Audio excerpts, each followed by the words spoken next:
Bashir Ahmed Orchard became the first European Ahmadi Muslim missionary. The following words of counsel were delivered to Orchard by Hazrat Khalifatul Masih II. At this time you are unknown, no doubt, and unheard of, but soon the time is coming when nations will feel proud of you and sing your praises. So mind, you do not take lightly what you say and what you do. Do not think that your movements are only personal, no, but they pertain to the whole British nation. The posterity will imitate your movements and follow them to the letter. If your movements and activities will be in accordance with Islam, and noble and grand, then they will be instrumental in raising the moral tone of your nation. But if they are below the mark and not in strict accordance with Islam, your nation will be the loser thereby. Try, therefore, to set a noble example for posterity, otherwise God will have another man to fulfill this task. When Ahmadiyya will have spread all over the world, and spread it must, no power on earth can impede its destined progress, then there will be reverence for you in the hearts of the people, greater than the one which they have for the greatest of the Prime Ministers. Review of Religions, June 1947. Life Supreme. By Bashir Ahmed Orchard. Forward. The Holy Quran, the Word of God Almighty, proclaims, as clearly as the sun shines in the sky, that the object of human existence is the cultivation of righteousness. Keeping this ideal in mind, I have always endeavored to make this the theme of my writings despite the fact that I am fully conscious of my own deficiencies. My prayer is that this humble work will inspire the earnest reader upwards to higher states of righteousness and excellencies of conduct. It will prove of little or no value to the person who merely skips over a few pages, then lays the book down never to open it again. The spirit of rejuvenation which the book is intended to generate in the mind and soul of the reader will become manifest only if every line is absorbed, as in this approach lies the secret of its fruition. Should the reader gain even half as much pleasure and benefit as I have gained from writing this book, then both of us will have been well rewarded. Verily, the most honored among you in the sight of Allah is he who is the most righteous among you. Surely, Allah is all-knowing, all-aware.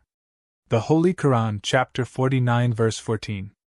O ye who believe, be mindful of your duty to Allah in all respects. Quran, chapter 3, verse 103. Developing moral virtues.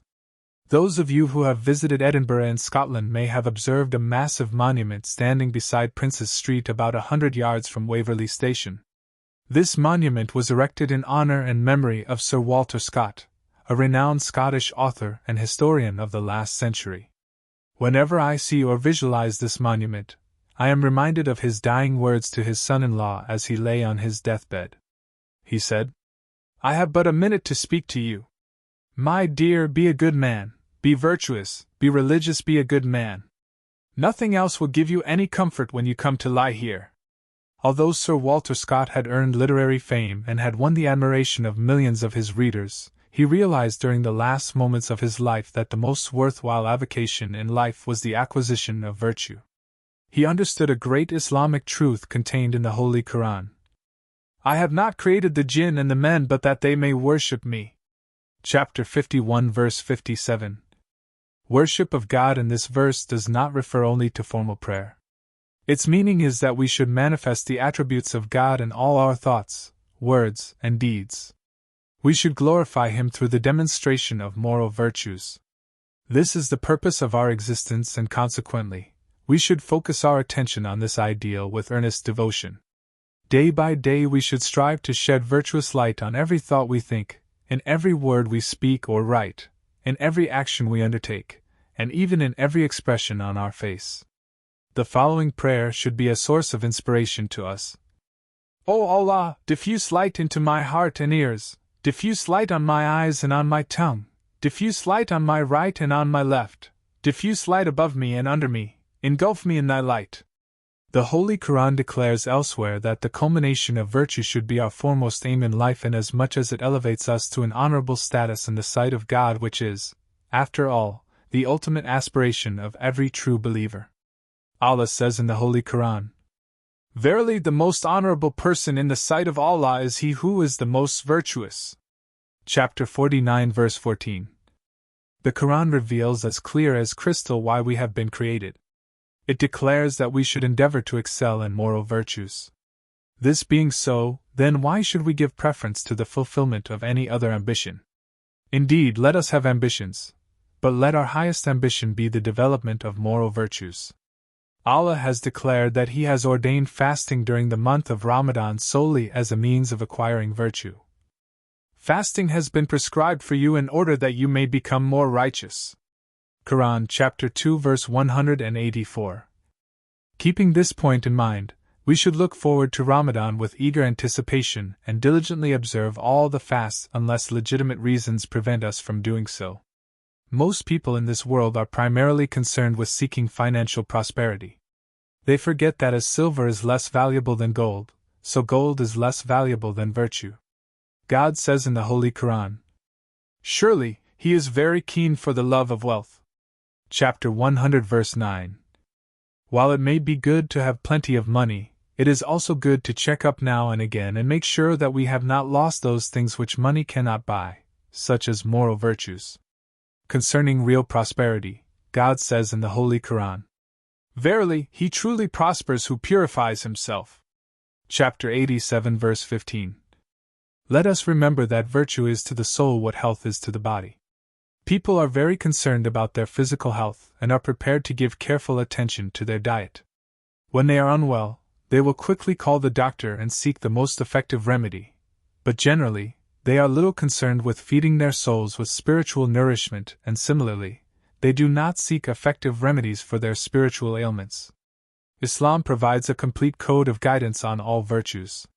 God helps those who help themselves, and it is now up to us, with the help of God, to develop them within ourselves. A moral virtue is the proper control and regulation of thought and conduct in conformity with the teachings of Islam.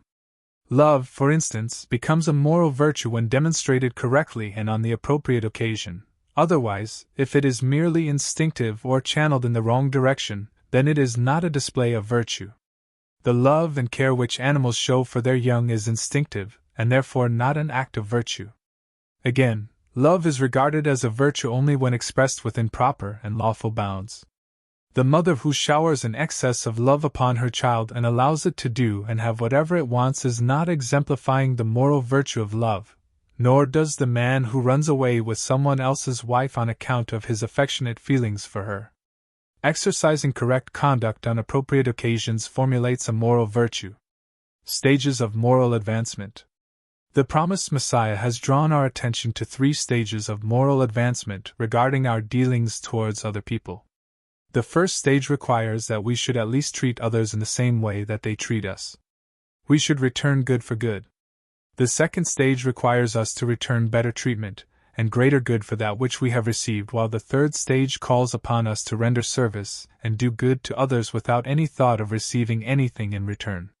We should never even hint to the person that he is under an obligation to us of any kind. This state of mind should be cultivated to the extent that it functions as second nature, as does the love of a mother towards her child. Moral virtues. Moral virtues embrace numerous personal qualities. Among them are self-respect and respect for others, kindness, sympathy, honesty, forgiveness, simplicity, cleanliness, gentleness, courage, goodness, nobility, patience, steadfastness, perseverance, charity, generosity, politeness, hospitality, mercy, justice, self-control, contentment, cheerfulness, helpfulness, gratitude, chastity, tolerance, love, unselfishness, and many more which could be added to the list. No exemplar of virtue excelled the Holy Prophet, peace be on him.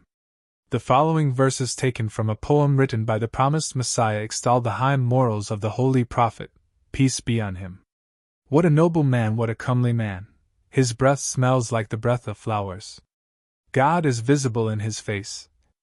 Such are his virtues, such is his case. That is why he is loved. Indeed, his virtues demand that he should be loved to the exclusion of all. Easy of access, noble, bounteous, friend of the God-fearing.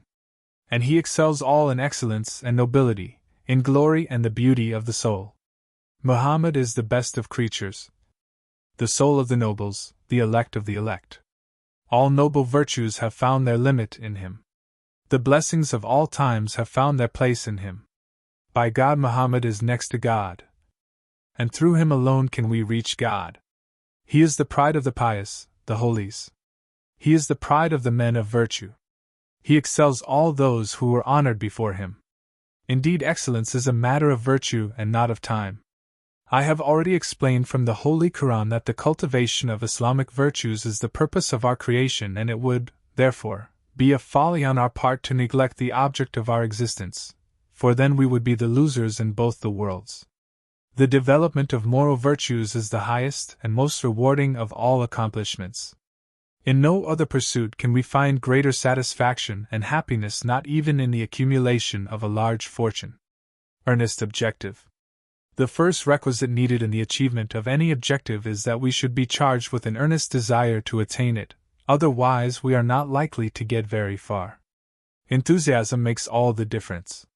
It yet propels us towards our objective, whatever it may be. Let us, therefore, be in earnest. The Holy Quran mentions certain people who declared, "We earnestly wish that the Lord should include us among the righteous people." Quran, chapter 5, verse 85. These people earnestly wished to become righteous. They were not indifferent about it, nor did they only mildly wish for it. They earnestly wished for it, and as a result of their enthusiasm to become virtuous, they were successful and became the recipients of God's favors and blessings, as the next verse reveals. So Allah rewarded them for what they said with gardens beneath which streams flow. Therein shall they abide, that is the reward of those who do good. Quran chapter 5 verse 86. Let us enter this crusade to develop and improve moral virtues within ourselves earnestly and with enthusiasm. Then our efforts are sure to bear fruit, blessed and rewarded by God. Prayers. The next point is the subject of prayer. The promised Messiah has said that that person is proud who places complete faith in one's own powers and does not recognize the omnipotence of God. He declared that his only weapon was prayer, and that he relied on the help of God for everything. It is essential that we resort to prayer and seek God's assistance in our efforts to develop moral virtues, since prayer is itself a virtue as stated in the Holy Quran. Remembrance of Allah is, indeed, the greatest virtue. God tells us in the Holy Quran another great benefit of prayer. Surely prayer restrains one from indecency and manifest evil. Chapter 29 verse 46. In these permissive times we need every ounce of strength to resist the multifarious temptations which assail us from all directions. God tells us that the answer lies in prayer. So the next step for us is to give more attention to prayer. Not only should we be regular in our daily prayers, but we should also pray for protection against the incitements of Satan. The Holy Prophet, may peace be on him, has also spoken on the efficacy of prayer in times of temptation. He said, "As to those who are virtuous, when a suggestion from Satan assails them, they remember God, and behold, they begin to see things right." Thinking. Now I come to another point, which is the management of our thoughts, because everything originates from thought. I would like to quote a short passage from the Bible. As man thinketh in his heart, so he is. Proverbs 23 verse 7. Scientific research has conclusively established the fact that man is what he thinks, and he becomes what he thinks. He is the product of his thoughts. Our character is no more than the embodiment of our thoughts. We build our character on the foundation of our thoughts. What we think we become. We possess the power to govern our own thoughts and thereby build a character of our own choice, because our character is no more than a reflection of our thoughts. An immoral character grows from the seeds of immoral thoughts, while a virtuous character grows from the seeds of virtuous thoughts. This law of mental science operates as assuredly as does the law of gravity, or any of the other stable laws of this universe. We may use it to our own immense advantage in the development of moral virtues by discarding and omitting impure and negative thoughts from our mind and concentrating only on virtuous ones. One thing we do possess which no government can take from us is the freedom to choose and control our own thoughts. Just as a gardener keeps his garden free from weeds and grows only the flowers and fruits of his own choice, so may we cultivate the garden of our mind by weeding out undesirable thoughts and planting only noble, pure and virtuous ones which will grow, bloom and color our character with their fragrance and splendor. We wish to close our minds to impure thoughts, and to discard those which happen to sneak in. Islam teaches us to keep away from those things which breed evil, and for this reason to keep away from dance halls, gambling shops, public houses, brothels, and low forms of entertainment. Other things which should be shunned are the lewd type of paperback novels which flood the bookshops, magazines crowded with photographs of nude women, and most films which may be described as an abomination of Satan. These things are all the work of the devil aimed to bombard the mind with impure thoughts. Furthermore, we should avoid all uncharitable thoughts towards others such as hatred, jealousy, deceit, scorn, envy, revenge, etc., as they are also immoral in their way. Not only does the Holy Quran enjoin us to keep away from evil but also to keep the company of the righteous from whom we may derive moral upliftment. We should remember that not only are we accountable to God for our actions but also for our thoughts. We read in the Holy Quran, "Whether you disclose what is in your minds or keep it hidden, Allah will call you to account for it." Chapter 2, verse 285. Being human, it is almost an impossible task to shut out evil or wrong thoughts completely from our minds. In that case, we are enjoined to discard or suppress them, and doing that is in itself a virtuous achievement. The Holy Prophet, peace be on him, has said, "If a man is assailed by an evil thought but he suppresses it or drives it out of his mind and does not act in accordance with it, God will bestow upon him a good reward." Perseverance. There is no doubt that the path of virtue is not an easy one to tread, as it is a slippery uphill journey. We are all liable to slip. Nevertheless, it is an uplifting and delightful journey which winds through sceneries of heavenly enchantment. Nothing worthwhile can be achieved without effort, and this maxim applies to moral development as much as it does to any other endeavor. Without pains there can be no gains. Whereas prayer is essential, at the same time we have to put our best foot forward and strive in the way of Allah. Some people pray for more than they are prepared to work for and then wonder why their prayers are not answered. The objective before us is to improve day by day in the development of moral virtues. No one should like to remain static. It has been said that if we go not forward then we go backward. This virtuous objective which we now have in mind calls for self-effort and perseverance. Let it be said of us when we die that we died climbing on the path of moral virtue. God tells us in the Holy Quran, "Persevere in the right path." Chapter 10, verse 89. Again we read, "Allah is with the steadfast." Chapter 2, verse 245. As I have mentioned, moral virtues cannot be developed without effort. We need to exercise constant self-vigilance, self-analysis, self-discipline, and self-control. As we are human beings and not angels, we are subject to weaknesses and liable to stumble and make mistakes from time to time, as we have many temptations to battle with and overcome. But if our spirit is strong, we need not despair of ultimate success. In fact, our every effort to advance in moral development will lead us upward towards heaven, and even if we fall short of the heights of our aspirations, we shall have traveled a long way on the heaven-bound path of virtue. God says in the Holy Quran that even when we falter and stumble we should not despair. O my servant who have committed excesses against their own souls, despair not of the mercy of Allah, surely Allah forgives all sins. Verily He is most forgiving, merciful. Chapter 39, verse 54.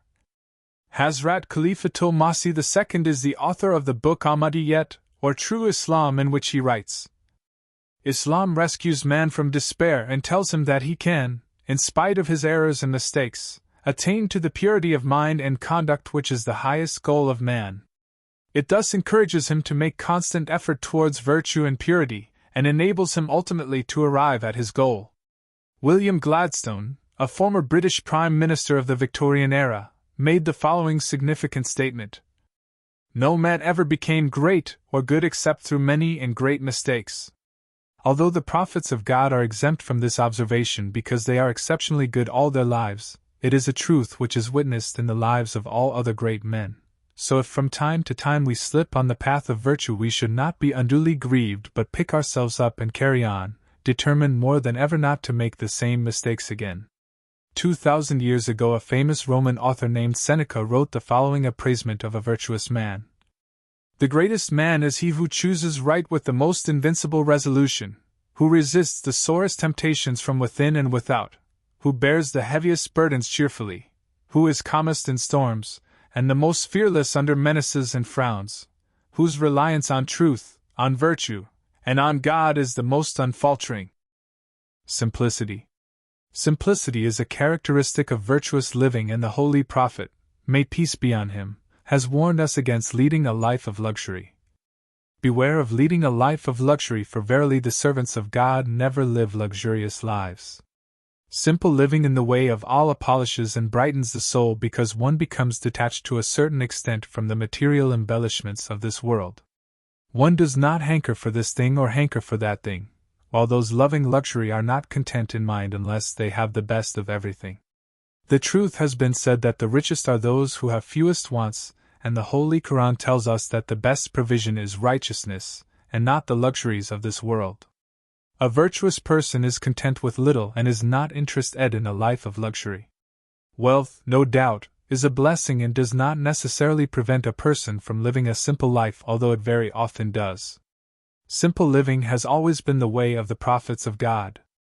The Holy Prophet Muhammad, peace be on him, could have had every kind of luxury he demanded, but he preferred to live a life of extreme austerity. His habits were simple. His food was simple. His clothes were simple. His home and its furnishings were also simple. He used to sleep on a rough mattress and recline on a coarse mat which would leave its impression upon his skin. Someone once asked why he rested on such a coarse mat while the rulers of other countries used soft mattresses and cushions. He replied that this was no matter for concern, as they had chosen this world while he had chosen the next. In 1934, Hazrat Khalifatul Masih II launched a scheme known as Tariq-e-Jadid. He called upon members of the Ahmadiyya movement to contribute an annual sum of money for the purpose of opening and maintaining missions in overseas countries. These contributions are in addition to the normal Chanda contributions, which requires a minimum of 1/16 of our income. He also called upon Ahmadis to live simple lives. Some of his instructions were: 1. Meals should consist only of one dish. 2. Stop going to cinemas and theaters. 3. Cut down on home decorations. 4. Cut down on clothing expenses. 5. Cut down on jewelry. 6. Not to buy things one really does not need. Our present Khalifa has also called upon members of the community to live frugal lives and cut down lavish expenditure on clothes and ornaments. He said in one of his addresses, "I want to knock at the door of every Ahmadi and start a crusade against evil customs. I want to tell them that whosoever will not give up wasteful customs and not reform himself, then he should know that he is of no use to God, His messenger, and to our community, and that consequently he would be thrown out of it as a fly is thrown out of milk." The promised Messiah has also emphasized the value of simple living. He has said, "Do not be extravagant. O you who love the pomp and pleasures of this world, bear well in mind this is not the place of permanent abode for man. Luxurious living and the enjoyment of the good things of material life hold no permanent guarantee. For the sake of the Lord, abandon the path of luxurious and easy living. It is, indeed, an accursed path. Have nothing to do with this curse. Otherwise forget all about your hopes of seeing the Lord." Another advantage of simple living is that it brings one close to the poor and common people. Those who like to maintain a high standard of living often look down upon the poor and are not inclined to mingle with them. While they are happy and at ease to visit and stay with their well-to-do friends, they would not care to visit, let alone stay with, their poorer brothers in faith. The development of moral virtues is a practical philosophy and not one just to be listened to or even just to be remembered. It is one to be practiced. Certainly it is a very comprehensive subject on which volumes could be written. I have covered briefly just a few aspects of this vast subject. My aim has been to awaken interest and increase the urge within us to pay greater attention to the development of moral virtues. My prayer is that the seeds which I have scattered may fall on good soil to grow and bear virtuous fruit. I mean, paradise on earth. An Ahmadi is very fortunate inasmuch as he has recognized and accepted the promised Messiah.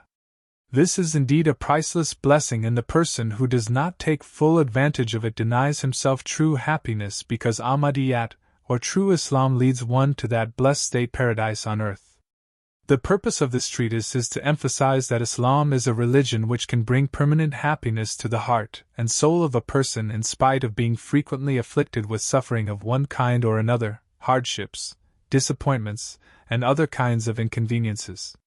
In other words, it is through Islam that one can experience paradise and live on earth. This is no idle dream. It is the truth, and if one wishes to dwell in paradise while living in this world, then Islam guides the way and provides the opportunity for one to enjoy this heavenly experience. Is it not something that we should eagerly desire to attain? The promised Messiah has written, "Our paradise is our God. Our highest delights are in our God. We have seen Him and found in Him loveliness of every kind. This treasure is worth having even if it is at the cost of one's life. This jewel is worth purchasing even if the price is one's whole self." Everyone wants to be happy, but everyone's idea of happiness is not the same. Often a person thinks that he would find happiness through the fulfillment of some particular desire or cherished goal. It might be getting married, the appointment to a certain position, making plenty of money, the birth of a child, or 1,000 other wishes. Islam teaches that the source of true and lasting happiness is knowledge and love of God. While the lawful pleasures of the world are in no way despised or condemned, they can in no way fill the heart with that heavenly bliss which results from deep attachment to God and from the cultivation of pure and noble habits. In our search for heaven on earth, the promised Messiah has said, "Real and true happiness lies in the recognition of God." Hazrat Khalifatul Masih II has also said, "Paradise lies in spiritual progress and not in the satisfaction of physical desires." There is no doubt about it that the fruits of paradise can be tasted on this side of the grave. Allah says in the Holy Quran, "But for him who fears and stands before his Lord, there are 2 gardens." Chapter 55, verse 47. In his interpretation of this verse, the promised Messiah has explained that it refers to 2 paradises, one in this world and the other in the world to come. In this world, God purifies, comforts, and strengthens the hearts of His devoted servants, and this condition may be described as heaven on earth. Referring to these people in the Holy Quran, Allah says, "We are your friends in this life and in the hereafter." Chapter 41, verse 32. For them are glad tidings in the present life and in the hereafter. Chapter 10, verse 65. The Holy Prophet, peace be on him, is reported to have said that the rewards and blessings of paradise are beyond the imagination of the mind to understand and appreciate. He said, "The blessings of paradise are things which the eye has not seen, the ear has not heard, nor has the mind of man conceived." This is confirmed by the Holy Quran in the following verse, "And no soul knows what joy of the eye is kept hidden for them as a reward for their good work." Chapter 32, verse 18. The reason is that man has not been given senses with which he can recognize and fully understand the conditions of the next life. Man's senses can only pick up and interpret the vibrations of this world.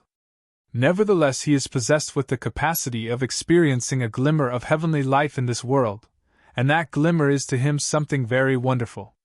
Man cannot imagine the tremendous intensity of the heat of the sun, yet he can enjoy its warm rays, which in no way compares with the temperature of the sun itself. Similarly, the state of paradise experienced in this world is incomparable with the state of paradise in the hereafter. The objection may be raised that as the Quran and the Holy Prophet, peace be on him, have stated that man cannot conceive the nature of the blessings of paradise, then there exists a contradiction in saying that he can also experience the fruits of paradise in this world. The point has been explained that the rewards of paradise in the hereafter are far and high above those enjoyed in this life. Furthermore, the Holy Quran states that while they are not the same, there is some resemblance between the two. We read in the Holy Quran, "And give glad tidings to those who believe and do good works, that for them are gardens beneath which flow streams. Whenever they are given a portion of the fruit therefrom, they will say, 'This is what was given to us before,' and gifts mutually resembling shall be brought to them. And they will have therein mates perfectly pure, and therein will they abide." Chapter 2, verse 26. This verse implies that the spiritual fruits of the next life resemble the spiritual fruits of this life, although they are not the same. It should also be kept in mind that the descriptions of paradise in the Holy Quran are metaphorical, and should not be interpreted literally. Gardens, streams, fruits, honey, milk, and other objects mentioned in the description of paradise are things which everyone is fully aware of in this world. In order to give an indication of the enjoyments of paradise, the Quran has likened them to some of the good and enjoyable things of this life. They also have symbolic meanings. Milk represents spiritual knowledge, streams, good deeds, fruits, spiritual rewards, and so on.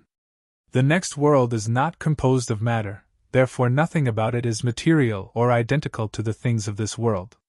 There is no sweeter or more rewarding aspiration than the cultivation of heavenly characteristics within oneself, as this is the means of experiencing paradise on earth. Islam is not a dry and lifeless code of rules and teachings, but rather it is a life-giving message providing guidance which can uplift one into a world of divine happiness and contentment, which may truly be described as a state of paradise on earth. No doubt this prize cannot be attained in one step. It demands perseverance and self-transformation. Furthermore, one must be in earnest and restless to make progressive advancement along the path of virtue, and this is what Islam is all about. For in the Holy Quran Muslims have been called upon by Allah to endeavor to excel one another in virtue and steadfastness. The highway to paradise on earth, and in the hereafter, is wide open for everyone to travel along. There is something far more valuable and satisfying in life than the possession of wealth and the enjoyments of worldly comforts. Although these things are not condemned by Islam, it does make it crystal clear that spiritual prosperity is infinitely more important than worldly prosperity. The pleasure derived from a deep connection with Allah and the living of a noble and virtuous life far exceeds the pleasure gained only from material enjoyments. Spiritual power enables one to sail through the storms of life with patience and fortitude, and grants one contentment of heart under all circumstances. It calls for the adjustment of one's thoughts in conformity with divine laws and good general conduct. Allah says regarding the virtuous, "Verily the most honorable person in the sight of Allah is he who is most righteous." Chapter 49 verse 14. The best provision is righteousness.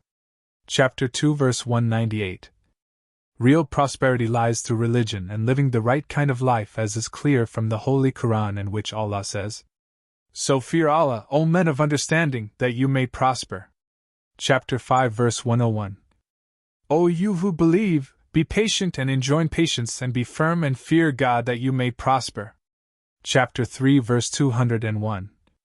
Life on this earth is a preparation ground for the life to come. Through righteous conduct and behavior one can find paradise here on earth even before one reaches the grave. Prosperous indeed is the person who finds it. There is no comparison between heavenly contentment and the pleasure gained from things of the world. Regarding the things of this world, Allah says in the Holy Quran, "And the life of this world is only a pleasure and a sport, but sure, the abode of the hereafter is better for those who are pious. Will you not then understand?" Chapter 6 verse 33. O my people, this life of the world is but a temporary provision, and the hereafter is certain, the home for the permanent abode. Chapter 40 verse 40.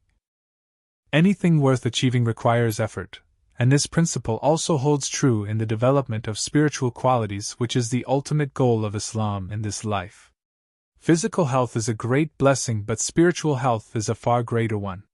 Man becomes very concerned for himself over the smallest physical ailment, and will anxiously seek relief even for a headache or common cold.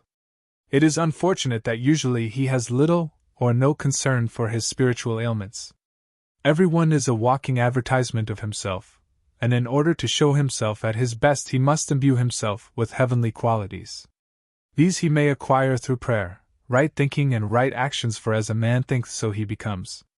Contemplation on holy and noble virtues crystallize into holy and noble conduct. This is the golden gateway to spiritual prosperity which brightens the soul with the sunshine of paradise. Such a person takes paradise with him wherever he goes. Spiritual development does not depend only upon the avoidance of wrong and improper tendencies, but also on the observance of good and proper conduct. The doing of good is an important ingredient of spiritual prosperity. Allah says in the Holy Quran, "Do good that you may prosper." Chapter 22, verse 78. A gardener does not only remove weeds but he also plants and cultivates a variety of flowers in order to create a lovely garden. Likewise, the making of a garden of paradise within oneself requires both the removal of spiritual weeds and the planting on the mind of good and virtuous thoughts which, on cultivation, will blossom forth into flowers of paradise in the form of heavenly characteristics. The Holy Prophet, peace be on him, has said that prayer is the key to paradise, and Allah says in the Holy Quran that He answers the prayers of those who call upon Him. One should constantly pray for help in one's efforts to win the pleasure of Allah to the extent that He be pleased to make us worthy and fit to reflect the light of heaven and enjoy the serenity of paradise in one's lifetime. There is a depth of meaning in the oft-repeated daily prayer. Guide us on the right path, the path on which those have walked who have received Thy blessings and favors. Chapter 1, verse 5-7. The right path leads to paradise, and the task of the spiritual wayfarer is to advance further and further along this highway and so deeper and deeper into paradise. This is real prosperity, and the earnest seeker expresses his yearning for it in the following prayer. O Allah, diffuse light into my heart and ears. Diffuse light on my eyes and on my tongue. Diffuse light on my right and on my left. Diffuse light above me and under me. Engulf me in Thy light. The question may well arise: how can one find paradise and contentment in this world when one is perpetually burdened with afflictions and problems of one kind or another? First, it should be known that they are really blessings in disguise, and that Allah clearly states in the Holy Quran that He causes them in order to test and build one's faith. They offer opportunities for one to demonstrate the depth of one's faith and caliber of one's character. Furthermore, if one meets them with patience and fortitude, one gains the reward of Allah both here and in the hereafter. Allah says in the Holy Quran, "And we will try you with something of fear and hunger, and loss of wealth and lives, and fruits, but give glad tidings to the patient who, when a misfortune overtakes them, say, Surely to Allah we belong, and to Him shall we return. It is these on whom are blessings from their Lord and mercy, and it is these who are rightly guided." Chapter 2, verse 156-158. And we will surely try you until we distinguish those among you who strive for the cause of Allah and those who are steadfast. And we will make known the facts about you. Chapter 47, verse 32. Allah has made it absolutely clear in the Holy Quran that life's journey is not intended to be one of ease. He says, "And we created man to face hardships." Chapter 90, verse 5. One should never moan or despair over trials and tribulations, as this is an indication of weakness and ingratitude to Allah. The Holy Prophet, may peace be on him, has said, "For a Muslim, life is full of good, and nobody but a true believer finds himself in that position, for if he meets with success he is grateful to God and becomes the recipient of greater favors from Him. On the other hand, if he suffers pain and tribulation, he endures it with patience, and thus again makes himself deserving of God's favors." Hazrat Mirza Bashir ad-Din Mahmud Ahmad, the second successor of the promised Messiah, has truly stated, "Burdens are not always burdens." A well-known American writer has said that in every adversity there lies the seed of an equivalent or greater benefit. That is to say, one can find and gain some advantage from every adversity. This truth has also been confirmed in the Holy Quran. The American writer was not a Muslim, but the following words he has written may well be appreciated by all. He wrote, "I am thankful for the adversities which have crossed my pathway, for they have taught me tolerance, sympathy, self-control, perseverance, and some other virtues I might never have known." Charles Darwin, the famous natural scientist of the last century, who wrote The Origin of the Species, in which he endeavored to prove that man evolved from the monkey family, was a man who suffered from ill health but made use of it to his advantage. He said, "If I had not been so great an invalid, I would not have done so much work as I have accomplished." The Holy Quran teaches that one should be patient in times of adversity when things seem to go wrong and against one's personal interests. One should not despair or become unduly frustrated. Only then can one enjoy the sweetness of paradise in the midst of the storms of life. Misfortunes are inevitable. One must learn to bear and cope with them patiently and successfully. This is one of the important battles of life in which one must emerge victorious. One should not weak 11, under adversity, but resolve to remain poised and strong in behavior during the darkest night, just as one would during the sunniest day. Normally one worries an unnecessary amount over adversities, setbacks, failures, disappointments, etc. By doing so one cannot enjoy peace of mind, which is one of the blessings of paradise. Worry is generally caused not so much by the problem itself, but by the wrong attitude one adopts towards it. Take two people with identical problems.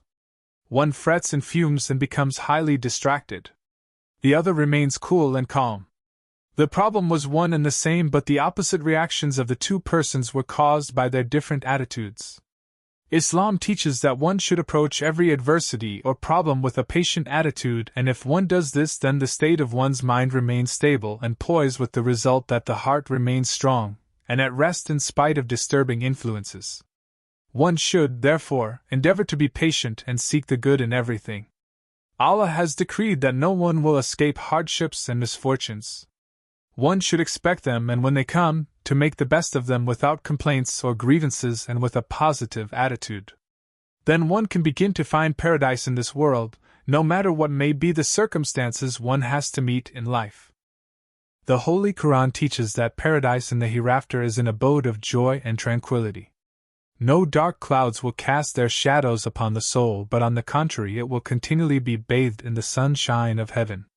Serenity and love will prevail in place of anxiety and rancor.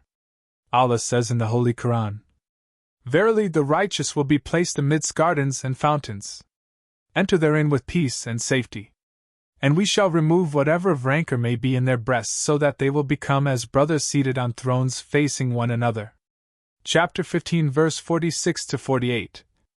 One who wishes to walk in paradise on this earth should strive to disperse from the mind every dark or improper thought, because thought is the architect of character. Man is no more and no less than what he thinks. Through the power of the will and the help of Allah, one should not allow any satanic thoughts or moods to enter the mind. No doubt this is not an easy task, for Satan is a powerful enemy. Nevertheless, one should be ever watchful and on guard. Otherwise they will do untold damage and seriously hinder the development of a heavenly demeanor. The following is a list of dark moods which one should avoid: worry, revenge, rebellion, irritability, pride, vulgarity, excitement, jealousy, dishonesty, depression, resentment, ridicule, despair, mockery, lust, despondency, envy, maliciousness, irreverence, deceit, intolerance, obstinacy, falsehood, slander, selfishness, cruelty, backbiting, scorn, suspicion, impatience. Every one of these dark moods is a spiritual poison. They darken one's character and soul. They lead one away from paradise, not towards paradise.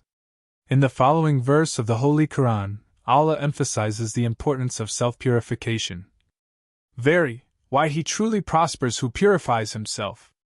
Chapter 87, verse 15. The essence of the message of Islam is contained in this verse.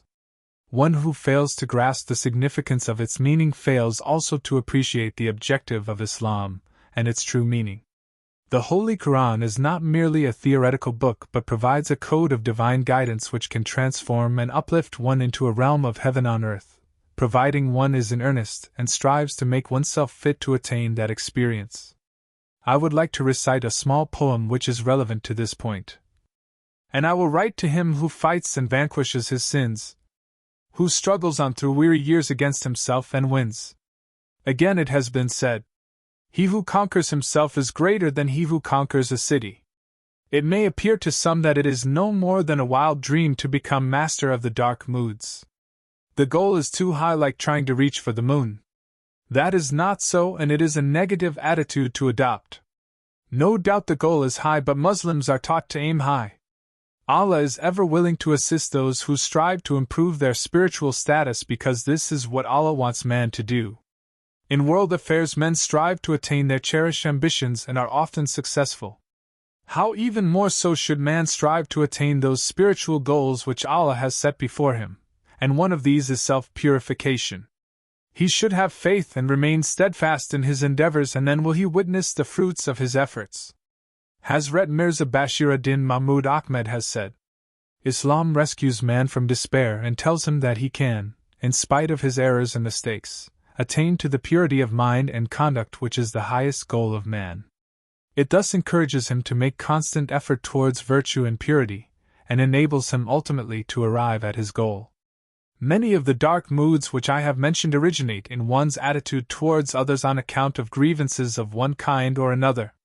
The promised Messiah said with regard to his relationship towards others, I have reduced the feeling of resentment and anger in my mental attitude. The promised Messiah would never discuss the faults of other people. He never became embittered by their words and behavior, although it is true his wrath would be aroused on reading or hearing abuse directed at the Holy Prophet, peace be on him. Worry, jealousy, discontent, depression, hate, resentment, ill feeling, etc., consume spiritual vitality at an alarming rate, thereby weakening one's spiritual power and attraction.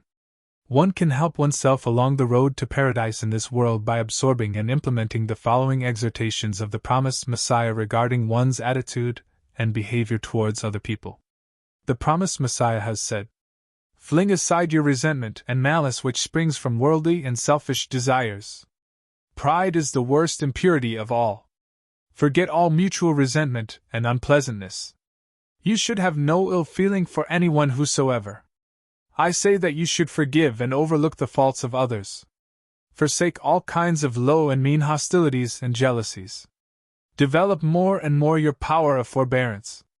A true Muslim never harbors malice for anyone. Take utmost care lest your emotional reaction should overwhelm you. Take every hardship and injury with a proper degree of forbearance. Spit out all the turmoil of low emotions, anger, and resentment. Do not speak in terms of ridicule. There should be nothing low or vulgar in your speech. Never return evil for evil. Having listed the dark moods which block the way to paradise, I shall now list the bright moods which open the way to paradise. Kindness, love, optimism, sympathy, nobility, self-control, tact, patience, earnestness, honesty, steadfastness, contentment, simplicity, charity, cheerfulness, cleanliness, justice, helpfulness, sincerity, dignity, courage, refinement, politeness, perseverance, forgiveness, hospitality, gratitude, gentleness, mercy, unselfishness. One should endeavor to ingrain these qualities into one's personality as permanent habits of conduct. One is the governor of one's thoughts, and I have already stated that one becomes what one thinks. The task of the spiritual wayfarer who seeks to radiate the sunshine of heaven is to feed his mind with only pure, uplifting, noble, and grand thoughts. As long as one allows impure, depressing, and pessimistic thoughts to revolve around in the mind, one's progress and spiritual growth is very much hampered. Self-transformation depends to a great extent on right thinking, and it is self-transformation which is the real aim of life. The promised Messiah has said, You should transform yourselves and come entirely into a new people. Everyone should realize this secret and transform himself so thoroughly that he may claim he is now a different person. The path of virtue winds through the garden of paradise, and it is no wonder that the Holy Quran exhorts us to excel one another in virtue. No one should rest content with one's present spiritual condition. One's motto should be constant self-improvement.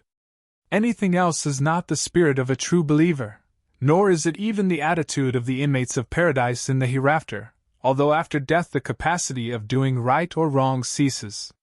Nevertheless, those holy souls continually pray to Allah to draw them nearer and nearer to Him. Allah says in the Holy Quran, "Their light will run before them and on their right hands.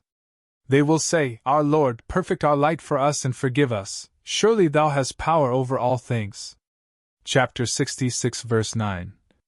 The verse reveals that even after death the souls dwelling in paradise yearn for more enlightenment and nearness to Allah. How then can one in this world rest content with one's spiritual condition? There is always room for progress, and the more one advances the more room does one see for further improvement.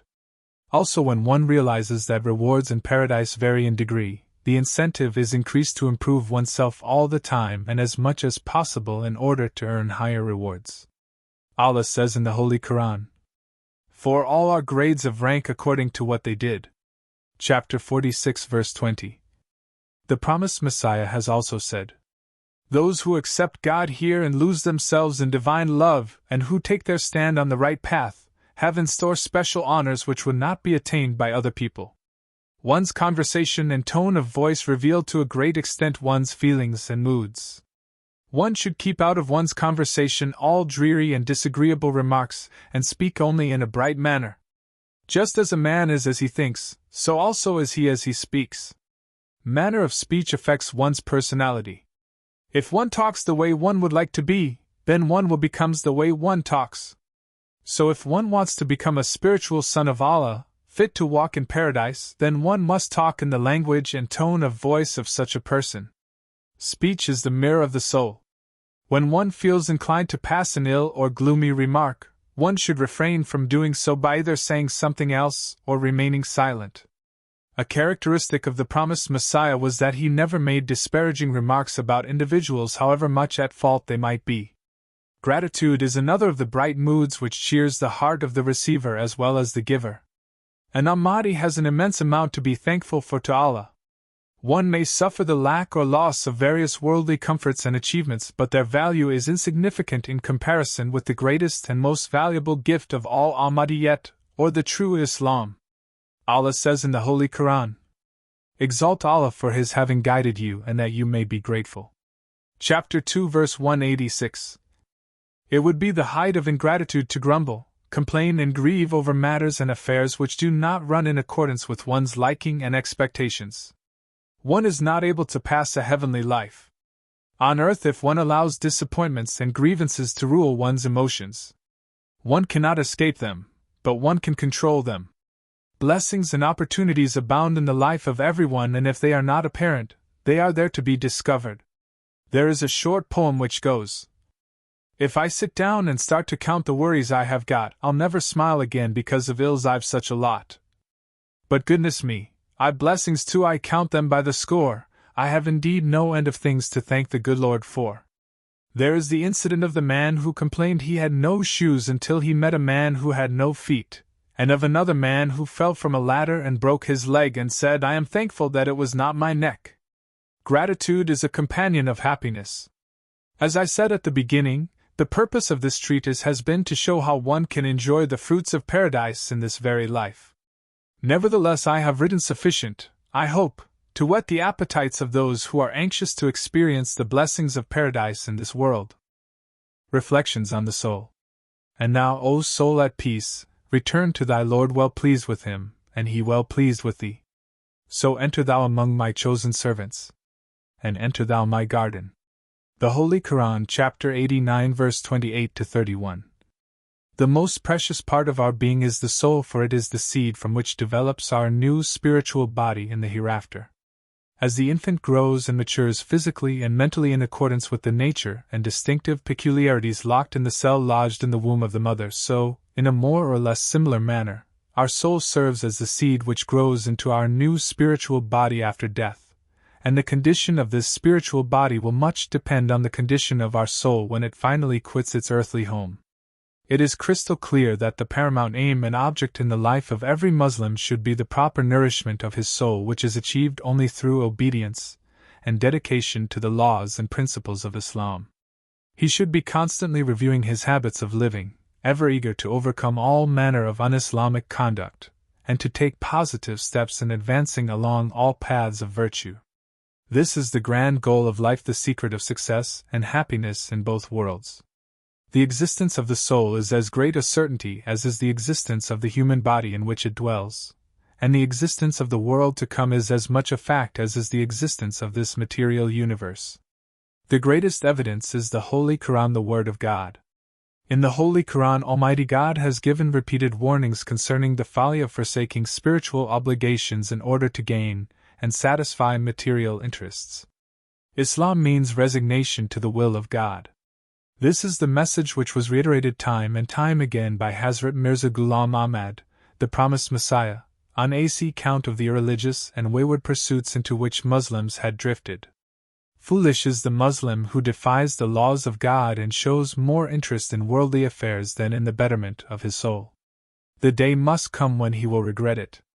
Until when death comes to one of them, he says entreating, "My Lord, send me back, that I may do righteous deeds in the life that I have left behind." Chapter 23, verse 100 and 101. And Allah will not grant respite to a soul when its appointed time has come, and Allah is well aware of what you do. The soul is our real self. We are souls with bodies attached, not bodies with souls attached.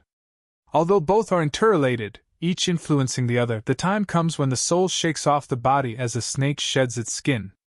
Our body is attached to the soul merely for a brief span of time, so it is abundantly clear that the care of the soul should be the prime concern in life, and that it is spiritual suicide to neglect spiritual aspirations for the love of material pleasures such as the accumulation of wealth, easy and licentious living, laziness, selfishness, etc. The embellishments of this world are evanescent, while the fruits of self-effort in the path of God are eternal. Material wealth and pleasures gained and enjoyed with God's disapproval are poisons which pollute the soul. Every Muslim should heed the voice of God and fully realize the danger of becoming entangled wrongfully in the affairs of this life. Almighty God says regarding this world, "And the life of this world is only a play and a sport, but surely the abode of the hereafter is better for those who are pious." Will ye not then understand? Chapter 6, verse 33. O my people, this life of the world is but a temporary provision, and the hereafter is certainly the home for permanent abode. Chapter 40, verse 40. Whereas the hereafter is better and more lasting. Chapter 87, verse 18. A fitting commentary on the foregoing verses has been epitomized by Hazrat Ali, who said, "All the occupations of a wise man are for his self-reform, all his cares for the benefit of the next world, and all his endeavors for the good of the life to come." How may we aid ourselves in taking advantage of this wonderful advice? The following observation given by Sir Muhammad Zafrullah Khan deserves our keenest attention. The consciousness of living every moment of one's life in the sight of God is the most effective deterrent against wrongdoing and the most potent incentive towards righteous action. Islam, its meaning for modern man. The soul is the crown jewel of man, which he should preserve and keep polished with the luster of righteousness while it is within his power to do so before death overtakes him. The capacity of doing right or wrong ceases after death, though spiritual progress does continue, but solely through the grace of God. Those who have the light of faith in this world shall have their light on the day of judgment running before them and on their right hands, and they shall be continually saying, O Lord, perfect unto us our light, and take us under thy protection, for thou hast power over all things. Chapter 66, verse 9. All souls in paradise will not necessarily enjoy the same status, for God tells us in the Holy Quran that man is rewarded according to what he did. And for all there are grades of rank according to what they did. Chapter 46, verse 20. The Holy Prophet Muhammad, peace be on him, is reported to have said, "There are 100 grades in paradise prepared by Allah for those who fight in the path of Allah, and, in between each, is as great a distance as is between earth and heaven." Bukhari. Hazrat Mirza Ghulam Ahmad, the promised Messiah and holy founder of the Ahmadiyya movement, also said, "Those who accept God here, who lose themselves in divine love and who take their stand on the right path, have in store special honors which would not be attained by other people." The will. No sincere and earnest Muslim ever rests content in the thought that he is good enough to secure a place in paradise. He not only perseveres in righteous conduct but at the same time desires to become worthy of earning a lofty place in paradise. He struggles, therefore, till his last breath in brightening his soul through increased devotion to God. This is the spirit of Islam. There is no return of the soul to the body after death. No dead person has been or ever will be resuscitated. This is the law of God. Allah takes away the souls of human beings at the time of their death, and during their sleep the souls of those who are not yet dead. And then He retains those against which He has decreed death, and sends back the others till an appointed term. In that are sure signs for a people who reflect. Chapter 39, verse 43. The soul takes permanent leave of the body at the time of death and temporary leave during sleep only to return instantaneously at the moment of waking.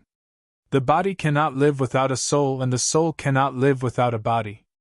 After death the soul is enveloped in a spiritual aura which may be likened to a divine halo of light or a satanic cloud of darkness, and its degree of brightness or gloom would depend upon the spiritual magnetism of the soul from which it emanates. This aura which surrounds the soul is the womb from which it emerges on the day of resurrection as a new spiritual creation. Through a process of transformation, the soul has developed into a spiritual body which in turn possesses a new soul. The new body possesses increased powers of spiritual perception over that of the human body, and similarly the new soul is more subtle than the human soul. It has been stated that the body cannot live without a soul. The question then arises, how does the body continue to live when the soul leaves it during sleep? The answer lies in the fact that although the soul dwells in a region outside the body during sleep, both are connected by a spiritual cord. Neither is severed from the other. A spaceship escapes from the Earth and its magnetic influence as it speeds on into the depth of space. Nevertheless, they are linked by a line of radio communication which through remote control can bring the pilotless spacecraft back to Earth. There also exists a spiritual link between the soul and the body when they are separated during sleep. The soul is outside but still attached to it. Both are still united to one another. Through this link the soul returns to the body. It is the severance of this link which releases the soul from the body permanently, and this is the ultimate cause of death. The body dies as soon as the link is broken while the soul lives on, never to return. Normally the mind does not remember the experiences of the soul when it is outside the body. The soul can leave the body in wakefulness as well as during sleep. Sometimes an experience is remembered. Fred Rebel, while sailing across the world alone, had the experience of leaving his physical body and rose so high that he could see a ship over the horizon. He observed that his soul body was attached to his physical body by a luminous ribbon. Escape to the Sea, Youth Book Club, 1951. Captain Burton, when very ill, found himself floating above his physical body, which eventually his soul body re-entered very quickly. Man is a Spirit, Castle and Company. Limited. Robert Crewhall records the following experience related to him by the persons concerned. Mrs. Ivy Prothero stated, "I found myself out of my body, suspended horizontally above the bed. I was attached by a cord, much the same as a barrage balloon in the war. I looked down on the figure on the bed. I thought I must get out and get some air. Then I slipped back into my body. It was extremely pleasant. The experience convinced me that I have a soul as well as a body." Intimations of immortality.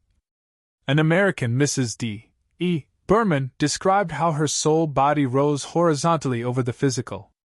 From it she saw the latter on the bed. The two were united by a silver light.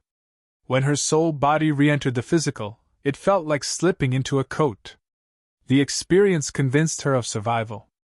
Intimations of immortality. It is not an uncommon thing for people to have out-of-the-body experiences when under an anesthetic.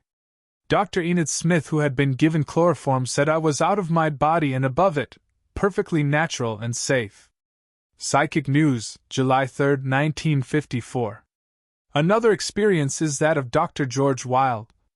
Dr. George Wilde says, "Upon taking chloroform I suddenly experienced the extraordinary impression that my spiritual being stood visibly outside my body lying on the bed." Cosmic Consciousness, R.M. Buck, M.D. These are but a few accounts experienced by many people in various ages and in different parts of the world. Their confirmation of the link cord is of particular interest. Scriptural and circumstantial evidence overwhelmingly establish the existence of the soul. It is for us to realize its presence within us and to nourish it with beautiful thoughts, words, and deeds so it may shine with the brightness of the full moon here and in the hereafter. Tranquil spirit. Peace of mind is an inner condition for which many yearn but few attain. Most people who are subjected to provocation manifest unrest and frustration to a lesser or greater extent. True peace of mind ingrains itself upon the character of an individual and is constantly reflected in his voice, carriage, and movements of the body. It is a blissful and heavenly blessing which dwells within and colors the personality 24 hours of the day. The tranquil spirit is an attribute which can be developed and acquired by anyone who earnestly desires to possess it. The essential ingredients for success are prayer, mental attention, self-discipline, resolve, and perseverance. They will propel the individual upwards in his flight towards his blessed goal, and soon he will experience a remarkable change within himself. But still he will not rest satisfied with these first fruits of progress. He will desire and strive for further advancement, and will be on guard against the slightest deviations liable to unbalance his spiritual poise. And as he continues to progress, peace and serenity will take firmer control of his thoughts and actions until conscious attention is no longer required, it being replaced by second nature. The person possessing peace of mind is not indifferent to sorrows and distress of life. He is acutely aware of them, but he accepts them in a calm and philosophical manner, and often an observer may fail to detect any sign of physical emotion. Hazrat Mirza Ghulam Ahmad, the promised Messiah, was very devoted to his firstborn daughter Ahmad. She fell ill and he watched over her with great care and love, but when she died he seemed to forget her completely. He had resigned himself to the decree of Allah. On another occasion a false and malicious charge of murder was brought against him by some Christian missionaries. Their malevolence knew no bounds. Normally most men finding themselves under such circumstances would show clear symptoms of strain, fatigue, and worry. Yet all the while the promised Messiah remained so cheerful, friendly, and composed that no one could imagine that such a heavy charge hung over his head. The person who possesses peace of mind never frets and fumes. Loss of life, loss of wealth, loss of health, persecution, hardships, annoyances, disturbances, and difficulties do not unduly upset him. Although he is fully conscious of their impact, his demeanor remains calm and under personal control. God tells us in the Holy Quran that He will cause man to undergo various afflictions in order that he may develop patience and steadfastness. And we will try you with something of fear and hunger, and loss of wealth and lives and fruits. But give glad tidings to the patient, who when in misfortune overtakes them, say surely to Allah we belong, and to Him shall we return. Chapter 2 verse 156 to 157. It is in times of affliction and inconvenience that a person is tested and given the opportunity of exercising and demonstrating the crown of virtue's patience. The conquest of undesirable emotions is not an easy task. Blessed are they who succeed. There are people who are deemed by others to rank among the spiritual elite, yet when provoked are quick to display impatience and anger, much to the bewilderment of their admirers. The purpose of this article is to focus attention on the immense charm and value of the tranquil mind and to arouse the enthusiasm and aspiration of the reader to develop such a state of mind within himself, then to present some practical guidelines to help him on this enthralling journey to unclimbed heights of mental and spiritual development. In order to avoid harm and succumbing to temptation, it is a great asset to be able to recognize early danger signals and then take the required precautions and safeguards. The gathering of dark clouds in the sky signals the approach of a storm. The traveler will look for shelter, the housewife will gather in her washing from the line, and the shepherd will round up his flock. They all recognize the signs of an impending storm and prepare for the coming deluge. It is extremely important that the person who is striving to develop the tranquil spirit be alert to every condition and occasion which is liable to cause him to act in a manner contrary and destructive to that spirit. He should be thoroughly acquainted with those daily events of life which may cause him to stumble, and taking heed of their warning signals, prepare himself from falling. If this procedure is given earnest attention and adopted with enthusiasm, it will prove of immense value in meeting the multifarious circumstances of life in a calm and serene manner, which is the essence of the tranquil spirit. Absence of self-control opens the floodgates for the onrush of impatience, irritability, unrest, abuse, resentment, sarcasm, bitterness, and a host of other negative traits, all of which are the destroyers of tranquility. They must be conquered. A list of some everyday occurrences which are liable to cause a person to express irritation now follows. Each one is a warning signal. They should be impressed upon the mind so that they may be recognized immediately as they appear, whereupon immediate mental defensive action should be taken. Each one should be welcomed as a challenge and as an opportunity for developing self-control. Gradually all kinds of disturbing influences will be mastered and composure will reign supreme. Noise. Noise is only too often the cause of frayed nerves, bad temper, and harsh words. Even in the home and family circle, screeching children and howling babies arouse temper among members of the household. It was amid such scenes of tumult that the promised Messiah wrote some of his masterpieces of religious literature without as much as uttering a word of complaint about the noise going on around him. The promised Messiah was once suffering from severe headache, and he was asked by one of his disciples Maulvi Abdul Karim whether he was not disturbed by the noise of the children and servants in the house. He replied that he himself did not like asking them to keep quiet, but Maulvi Abdul Karim may do so in a polite manner. On another occasion he was asked how he was able to work so coolly and calmly amidst the household noise, whereupon he replied that he did not give heed to it, and therefore he was not disturbed. Interruption.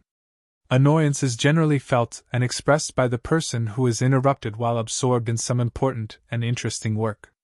Even the chirping bird, the hovering fly, or the buzzing mosquito will disturb some people to such an extent that they fly into a fit of anger, and they will exhibit a similar reaction if awakened from sleep. It has been related that the promised Messiah used to be frequently interrupted by young children when deeply engrossed in writing his literary gems.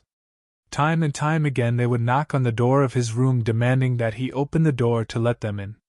The promised Messiah would quietly rise from his seat and, without a word or expression of annoyance, open the door. On one occasion, while he was engaged in writing a book, his young son Mahmud, Khalifatul Masih II, set fire to the completed manuscript papers which the promised Messiah had placed to one side. On turning to them for reference, he found them burnt to ashes. A smile spread across his face as he mused that perhaps God desired that he should write something better in its place. The tiresome talker. Some people are wearying conversationalists. They will talk on and on without a break, and often their conversation is dull and self-centered and unconstructive.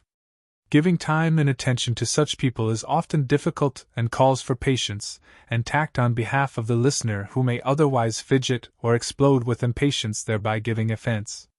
The promised Messiah was sometimes confronted by tiresome talkers, but he would never show any sign of annoyance or impatience.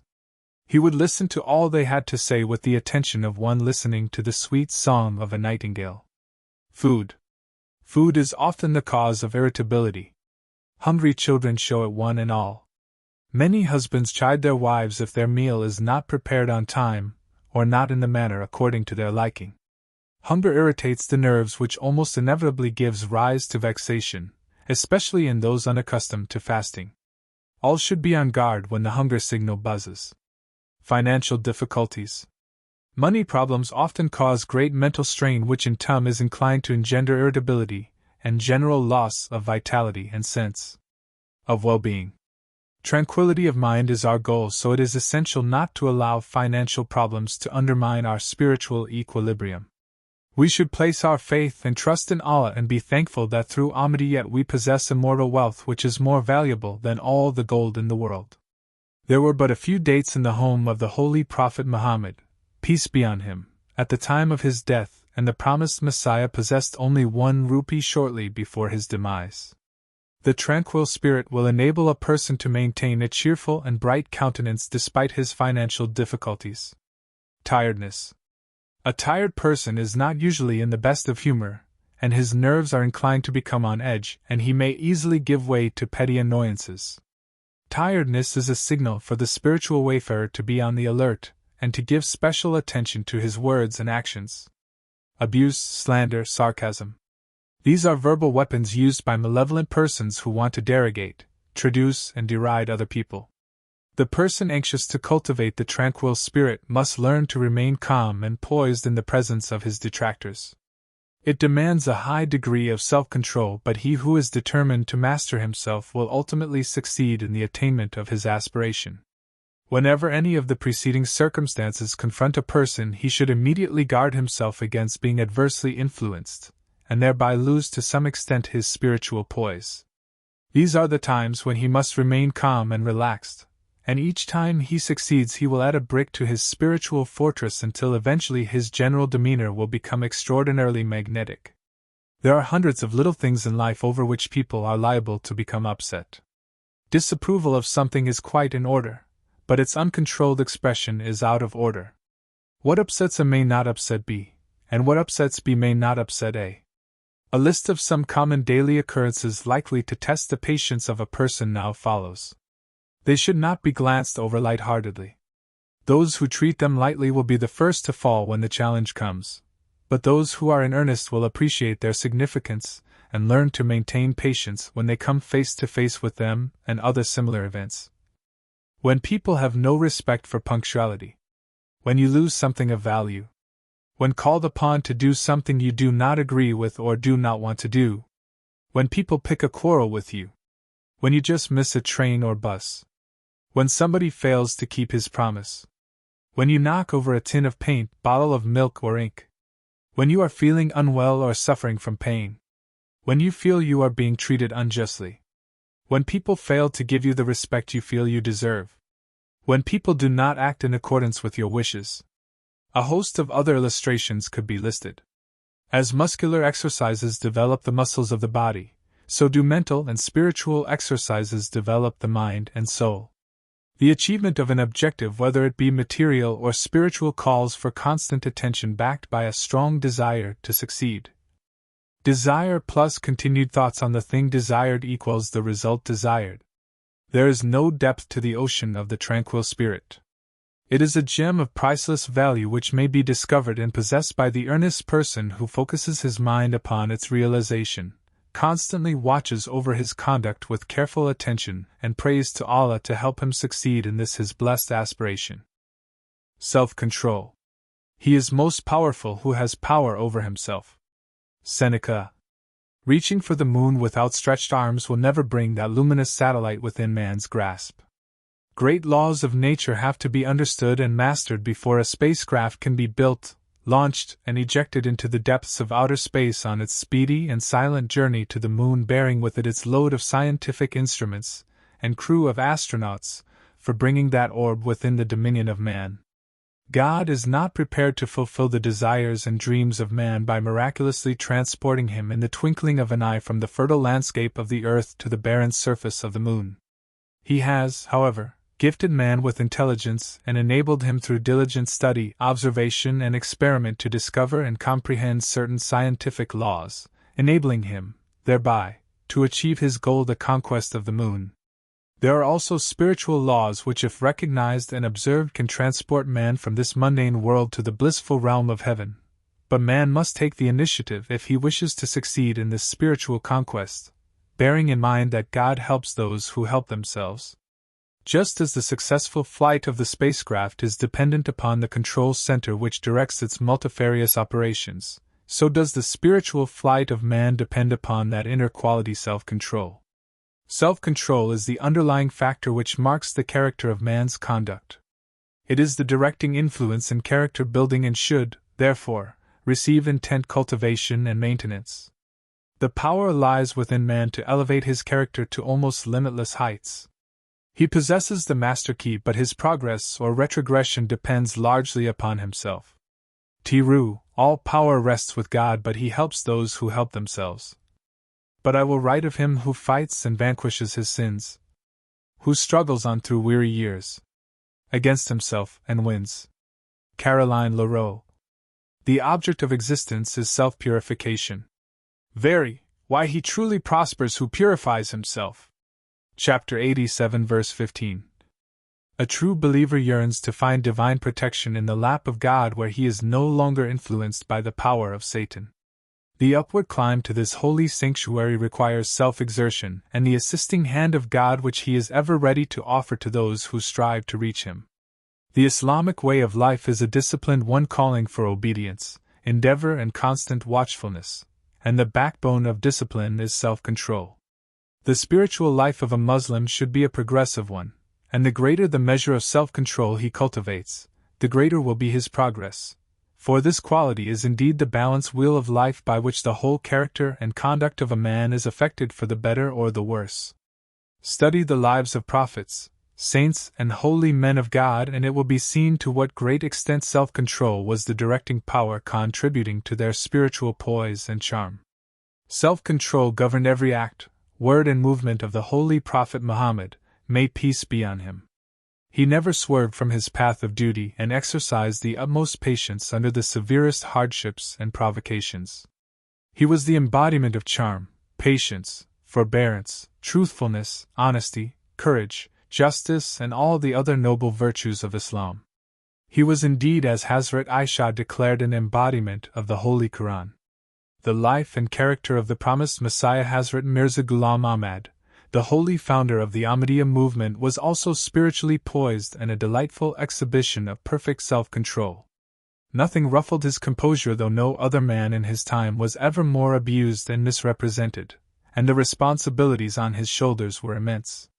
He placed complete reliance on God and had absolute confidence in the ultimate success of his mission. He was not disturbed by temporary setbacks, nor was he ever inflamed by the enmity and derision of his opponents.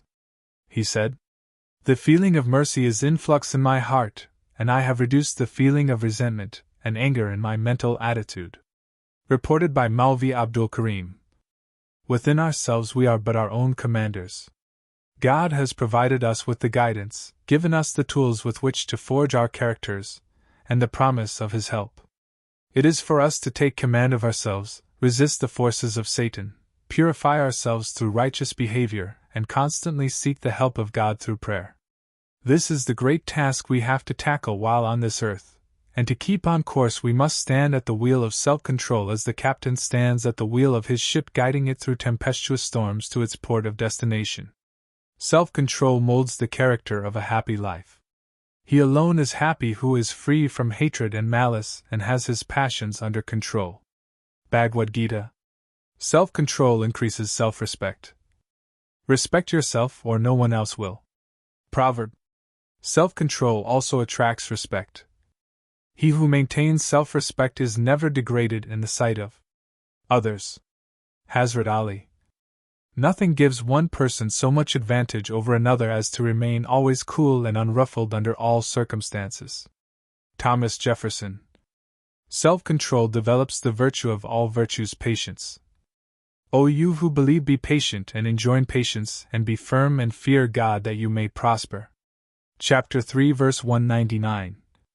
Self-control fosters obedience, without which no believer can make progress on the right path. 0 You who believe, obey God and obey the apostle and those in authority among you. Chapter 4 verse 59. Developing the art of self-control ranks among the highest and most rewarding of educations. But it should be remembered that the best instruction can only be of help to the extent to which it is put into practice.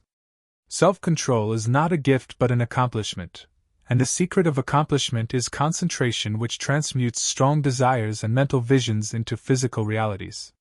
We are the architects of our own souls, and God is our guide and helper. Rancor. Leave not in our hearts any rancor against those who believe. Chapter 59 verse 11. The value of pure gold is negligible compared with the value of a pure heart. As the latter is harder to acquire than the former, consequently more persons possess gold than purity of heart. There are many persons who are far advanced in spiritual development, and worthy of emulation, but even they are not immune from Satan's influence other than an exceptional few. It is true that they are men and women of high dedication and they have traveled far along the right path, but still they fall far short of perfection. Rancor is a negative state of mind in which one holds inimical feelings of one kind or another towards another person or persons. Blessed is that person whose heart is free from all taint of rancor. It is a spiritual poison which enervates soul magnetism. Every spiritual wayfarer realizes the adverse effect it has on both spiritual and physical health. The promised Messiah has said, "We should always overlook the faults of our friends, no matter how serious they may be. Avoid malice and deal with human beings in sympathy with love." The promised Messiah possessed a heart devoid of the slightest trace of rancor. It prevents serenity, and all thirsty souls seek its antidote. It stems from certain hellish moods and emotions which include the following: resentment, revenge, contempt, pride, dislike, jealousy, selfishness, anger, suspicion. One must strive to overcome these obstacles of spiritual progress because they are all sources of rancor. Life is a constant battle against oneself. A famous preacher once said, "I have had more trouble with myself than with any other man." Beecher. The struggle calls for constant prayers and vigilance. Progress may be slow, but slow and steady wins the race. The victory is priceless. But I will write of him who fights and vanquishes his sins, who struggles on through weary years, against himself and wins. Caroline Bigelow Leroux. Life is a battle for the purification of the soul, and as rancor soils it with spiritual rust, it behooves all believers to grind to dust this serpent of Satan. Let us take a look at those 9 moods and emotions in which germinate the seeds of rancor. Resentment. Resentful thoughts towards others generate rancor in the heart. There are many causes which give rise to thoughts of this nature. One may feel one has suffered a personal injury from an ill remark or a callous act, or one may feel displeased with the conduct or attitude of somebody. The result is that one's thoughts towards that person are always of an unfriendly nature. Thoughts of this kind create an obstruction in the development of purity and holiness of mind. Revenge. This evil propensity is resentment at its worst. It has been said, "Revenge is the abject pleasure of an abject mind." Juvenal. Revenge fires the mind with rancor. This devilish cancer must never be allowed to pervade the mind. It must be uprooted the instant it appears. How may one be successful in defeating this foe? A few valuable guideposts may help. The noblest revenge is to forgive. Handbook of Preaching by H. Bowen. Forgiveness and a smile is the best revenge. Samuel Palmer. When thou hast power of revenge, abstain from the power of taking it. Hazrat Ali. While being crucified, Jesus prayed for his tormentors. Father, forgive them, for they know not what they do. Luke 23 verse 34. During the early years of Islam, the Muslims in Mecca had been cruelly persecuted by the idolatrous Meccans who had inflicted all kinds of inhuman treatment upon them. The Holy Prophet and his small band of devoted followers were compelled to migrate to Medina for sanctuary. Converts to Islam increased. The Holy Prophet, peace be upon him, yearned for the time when he might be able to return to Mecca, but he had to wait 10 years before this was possible. When he did return, he was accompanied by 10,000 followers who could have taken Mecca by storm. But the Holy Prophet gave strict orders that there should be no bloodshed despite the earlier enormities committed on the Muslims by the Meccans. The Holy Prophet entered Mecca full of forgiveness for the persecutors, and he dealt severely with only a handful of persons who had been guilty of excessive crimes.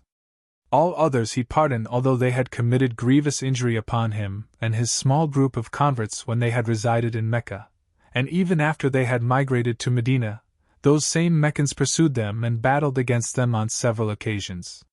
Such was the magnanimity of the Holy Prophet. He never sought revenge. His heart was full of mercy, sympathy and love for mankind. Contempt. Contempt and scorn is another manifestation of rancor. This mental attitude is incompatible with the spirit of holiness. One may strongly dislike the behavior or characteristics of somebody, but one's thoughts towards him should always be of a charitable nature. Contempt hardens the heart. Almost everyone suffers ill health in one way or another during his or her lifetime. Millions wantonly injure their health through careless habits of living. Smokers, drinkers, and gormandizers are but a few examples. Those who pass through life unscathed are infinitesimal. Similarly, everyone except the prophets of God suffer to a lesser or greater extent from spiritual maladies. One does not treat the physically sick with contemptuous indifference, nor should the spiritually sick be treated in a similar manner. One's attitude towards them should be one of sympathy, not antipathy. Pride. Rancor sprouts from pride. One who is proud, even in the least degree, is inclined to think improperly towards others. All derogatory thoughts mixed with prejudice are rancorous. Pride is detested by God. Walk not on the earth proudly. Chapter 17, verse 39. Ev. Pound. Indeed is the abode of the proud. Chapter 16, verse 30. It has also been said concerning this sin: the proud will be gathered together on the day of resurrection like seeds in the form of men. Disgrace shall surround them from every place. Holy Prophet. Your vices of which you are ashamed are better than your virtues of which you are proud. Hazrat Ali. I say truly that on the day of judgment arrogance shall be regarded as the greatest calamity, next only to ascribing partners to God. It is an affliction that humiliates a man in both the worlds. Promised Messiah. Pride is such a subtle power that even good and noble people are often unaware that they are showing it. Constant self-surveillance is essential. When judging others and even oneself, it should be kept in mind, however, that there is a clear distinction between personal dignity and pride. The former is wholesome self-respect. Dislike. One may dislike certain attitudes, mannerisms, characteristics, and habits of a person, but one should not harbor animosity. This rule in moral philosophy has been summarized: hate no one, hate their vices, not themselves. Brainerd. A believer seeks to win the pleasure and love of God. He desires to reflect the light of heaven. He yearns for peace of mind in a troubled world. Where there is animosity, there is rancor, and this feeling bums within the heart like a destructive fire. It is incompatible with the spirit of holiness. Rancorous thoughts towards others pollute the heart with satanic poison. Blessed is he who is a master of his thoughts. Jealousy. Jealousy is fuel for rancor. Its deadly venom devitalizes the soul of spiritual magnetism and hinders the cultivation of the same heavenly power. It is an emotion which assails everyone from time to time to a lesser or greater extent. It is an emotion which is extremely hard to prevent entering into the heart, and also to extinguish once it has taken flame. The Bible says, "Jealousy is cruel as the grave, the coals thereof are coals of fire, which hath a most vehement flame." Song of Solomon 8:6. Love and jealousy often go hand in hand, for where there is love there is also jealousy. But love and jealousy enter the heart uninvited. There is no explanatory reason why two persons are sometimes drawn together by deep bonds of love. Neither invited the love. It just found its way into their hearts. More or less in a similar way, jealousy finds its way into people's hearts. It is not invited. The spiritual man abhors its presence, and does all in his power to combat it with the aid of prayers and mental discipline. And as much as he is successful, so is he more easily able to resist and combat it in the future, until such times that he becomes a master of himself and is no longer viable to its obtrusion. May Allah be our protector from the evil of the envier when he envies. Chapter 133, verse 16. Selfishness. Disinterest and negligence in the welfare of others is selfishness. It breeds unfriendliness, which in turn generates feelings of rancor. Islam teaches the value and importance of charity, especially towards one's neighbors. Indifference is selfishness. Neglect of responsibility towards others is selfishness. Grievances, grudges, and ill will often stem from selfishness. It has been said, selfishness is the root and source of all natural and moral evils. Emmons. Selfishness is the great unknown sin. Southern Churchman. Naturally, one is not obliged morally to concede to all the wishes of everyone, but one should avail oneself of opportunities in rendering service to others on appropriate occasions, even at one's own inconvenience. Hazrat Ali has said, "To do good to others and help them mercifully is a sign of nobleness and magnanimity." Anger. A moral quality is an emotion exercised under correct control. Anger is not improper on certain occasions. The promised Messiah said that he would become angered on learning that the Holy Prophet, peace and blessings of Allah be upon him, had been abused or insulted. Our concern is the retention of anger on improper occasions. Anger arouses ill feeling, which is the same as rancorous thinking, and this is what we are trying to avoid because it is a hellish state of mind. A man in a passion rides a mad horse. Benjamin Franklin. Do not destroy the beauty of your soul by anger and revenge. Zoroastrian teachings. Try to suppress anger, for the harm it does is irreparable. Hazrat Ali. Every spiritual traveler is well advised to make earnest and constant effort in suppression of unwarranted anger. An angry person is liable to say or do things which he will regret later. Bitter and harsh words leave an indelible impression on the minds of others. They snap the bonds of human relationships. An outburst of anger has estranged friends, husbands and wives, parents and children. An irritable person irritates himself as well as everyone else. He is suffering from rancorous fever. The Holy Prophet, peace and blessings of Allah be upon him, has stressed the virtue of calmness and patience thus. 2 draughts are more acceptable to God than all other ones. One of anger swallowed with calmness, and the other calamity home with patience. Suspicion. Suspicion leads to a great deal of misunderstanding because more often than not it is wrong or inaccurate. It causes one person to misjudge another, often resulting in ill feeling of one kind or another. Ill feeling is rancor. It is no friend of virtue and an enemy to good relations and happiness. O ye who believe, avoid frequent suspicions, for suspicion in some cases is a sin. Chapter 49 verse 13. Suspicion is the poison of true friendship. Augustine. One should handle all rumors with the utmost caution and be extremely careful in the matter of voicing one's own suspicions about other persons. No rancor in paradise. A heart free from rancor is a blessing from heaven. It is a condition of bliss for in this world.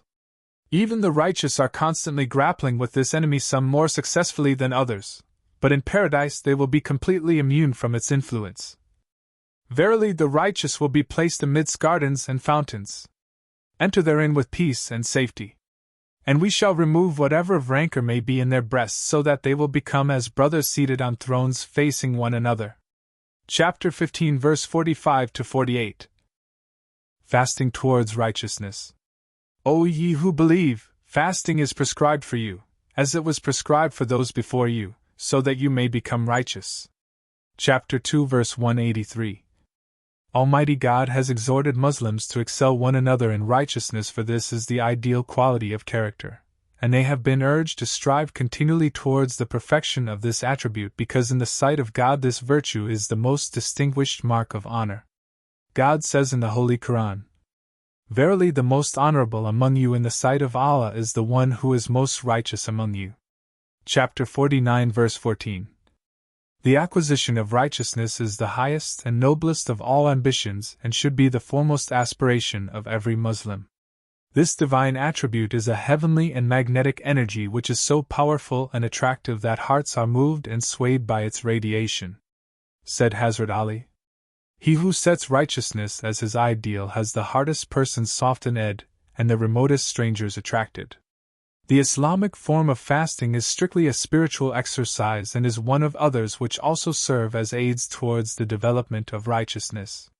Muslims have been repeatedly reminded in the Holy Quran that they should cultivate the spirit of righteousness in their hearts. O ye men, worship your Lord who created you and those who were before you, that you may become righteous. Chapter 2 verse 22. The best provision is righteousness. Chapter 2 verse 198. The cultivation of this heavenly attribute has also been emphasized by Hazrat Mirza Ghulam Ahmad, the promised Messiah and holy founder of the Ahmadiyya movement, who writes in one of his poems, Wonderful is the jewel, the name of which is righteousness. Blessed is he who practices righteousness. So, O ye Muslims, perfect your righteousness. Successful fasting leads to righteousness, providing one imbues oneself with the spirit of fasting, which calls for the promotion of a strong desire and resolve to attain spiritual elevation during the period of abstention. Desire is the motivating force which drives one onwards towards one's cherished goal, whatever it may be, and when coupled with the spirit of resolve, there is no power which can prevent one from achieving one's aim other than divine intervention. A climber cannot expect to reach the summit of a mountain in one stride, nor can a servant of God expect to attain spiritual purification in one stretch of fasting. He cannot make the distance in one jump. He must move from stage to stage, goal to goal. Each must be within comfortable reach of the other. In every prescribed or supplementary fast, one should set one's eyes on a goal higher than the one already reached, and the goal should be that one shall emerge from the fast a far more righteous person than at the time one entered into it. If one adopts this practical approach, then the blessings of fasting and the feeling of exaltation must be experienced. How does fasting enable one to grow more righteous?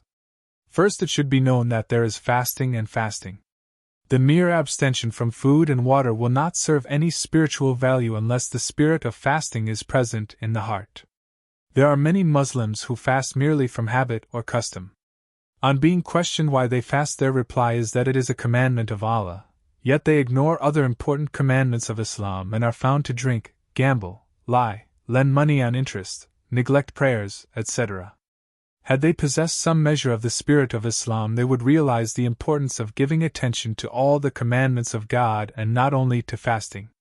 Their fasting will not affect any change in their daily way of life, nor will they have increased in righteousness, which is the primary purpose of fasting. Ramadan is a holy month of fasting. It is a holy month inasmuch as God Himself has promised to pour down blessings upon those who fast in earnest, striving all the time to win the pleasure of God, and seeking divine assistance through prayer and good conduct. It is a time of wonderful opportunities for aiming spiritual progress. Not only does one have to refrain from eating and drinking during the hours of fasting, but one also has to refrain from anger, backbiting, and all forms of immodest speech.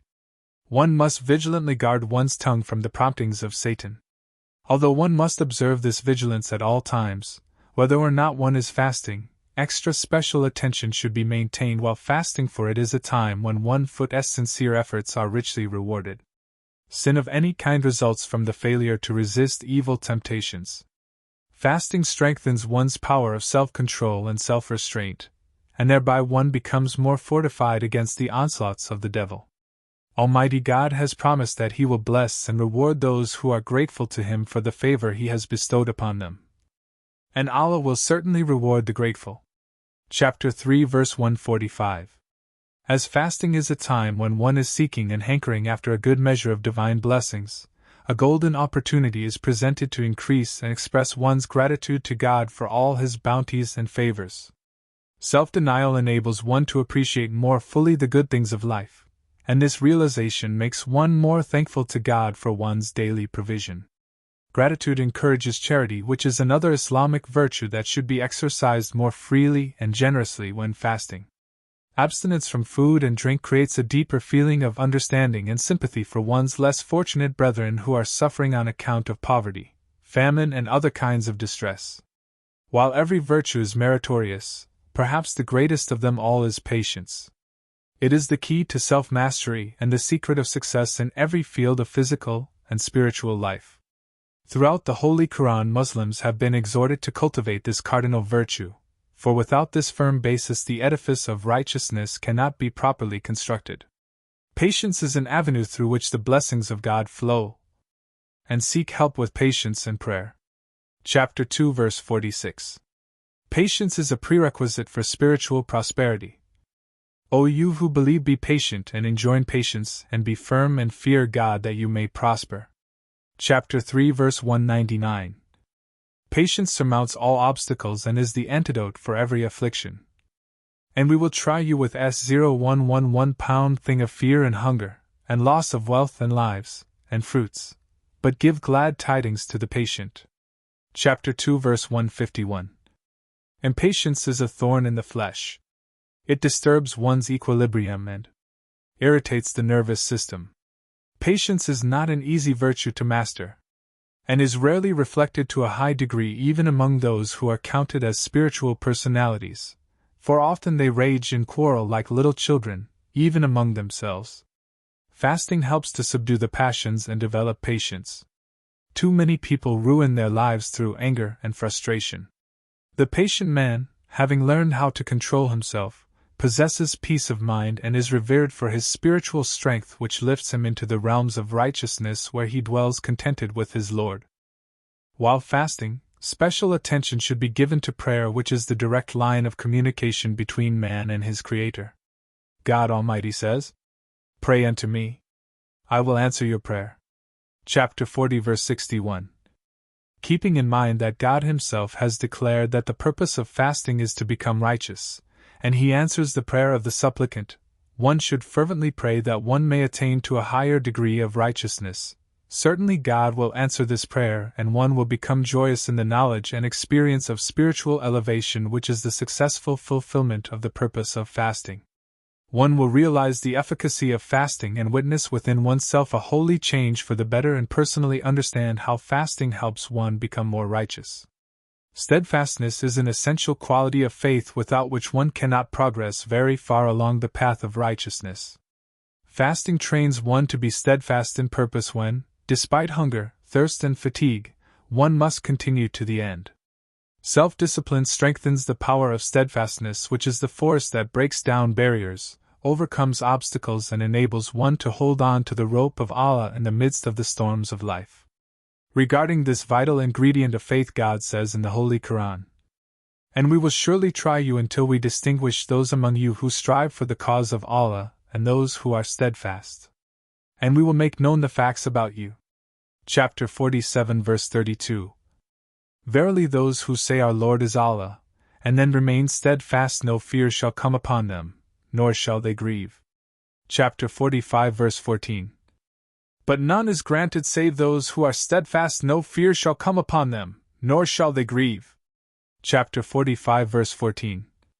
But none is granted save those who are steadfast, and none is granted save those who possess a large share of good. Chapter 41, verse 36. And exhort one another to bestedfa.st. Chapter 103, verse 4. Verily the steadfa.st will have their reward without measure. Chapter 39, verse 11. Allah is with the steadfa.st. Chapter 2, verse 245.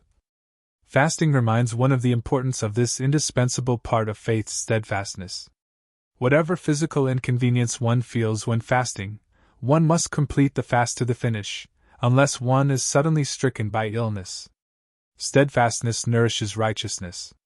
Fasting entails hardships and discomfort to a lesser or greater extent depending on the climate, length of the day, and other factors. On account of their constitution, some people feel the effects of fasting more than others. The ability to bear hardships cheerfully is a mark of spiritual maturity. One must always be prepared to face hardships, for they are inevitable. God says in the Holy Quran, "We have created man to face hardships." Chapter 90, verse 5. Successful fasting causes one to become detached to some extent from material influences, depending very much upon the attention and devotion one assigns to it. The body feels light and the soul bright. One does not feel fettered to this planet but seems to float over it in the realm of the angels. When fasting, one is reminded that the body should not rule the mind, but rather the mind should rule the body, for as a man thinks, so he is. Righteousness may be speedily acquired by constantly feeding the mind with pure and holy thoughts through meditation, reading, and conversation on spiritual matters.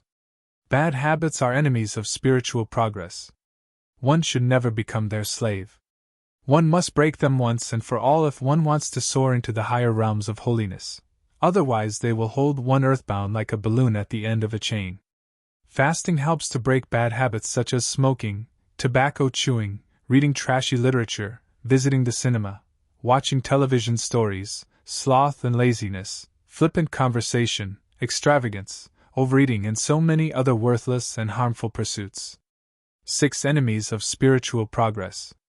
A sacred burden in this life ye bear, look on it, lift it, bear it solemnly, stand up and walk beneath it steadfastly. Fail not for sorrow, falter not for sin, but onward upward, till the goal ye win. Kemble. The goal of life is an exalted one which is not beyond the reach of any normal human being. The goal of a Muslim should be to attain to a high degree of holiness and righteousness. Verily the most honorable among you in the sight of Allah is the one who is most righteous among you. Chapter 49 verse 40.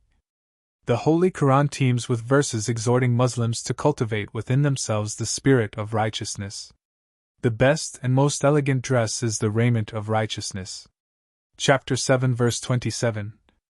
Those who do good and act righteously shall have a great reward.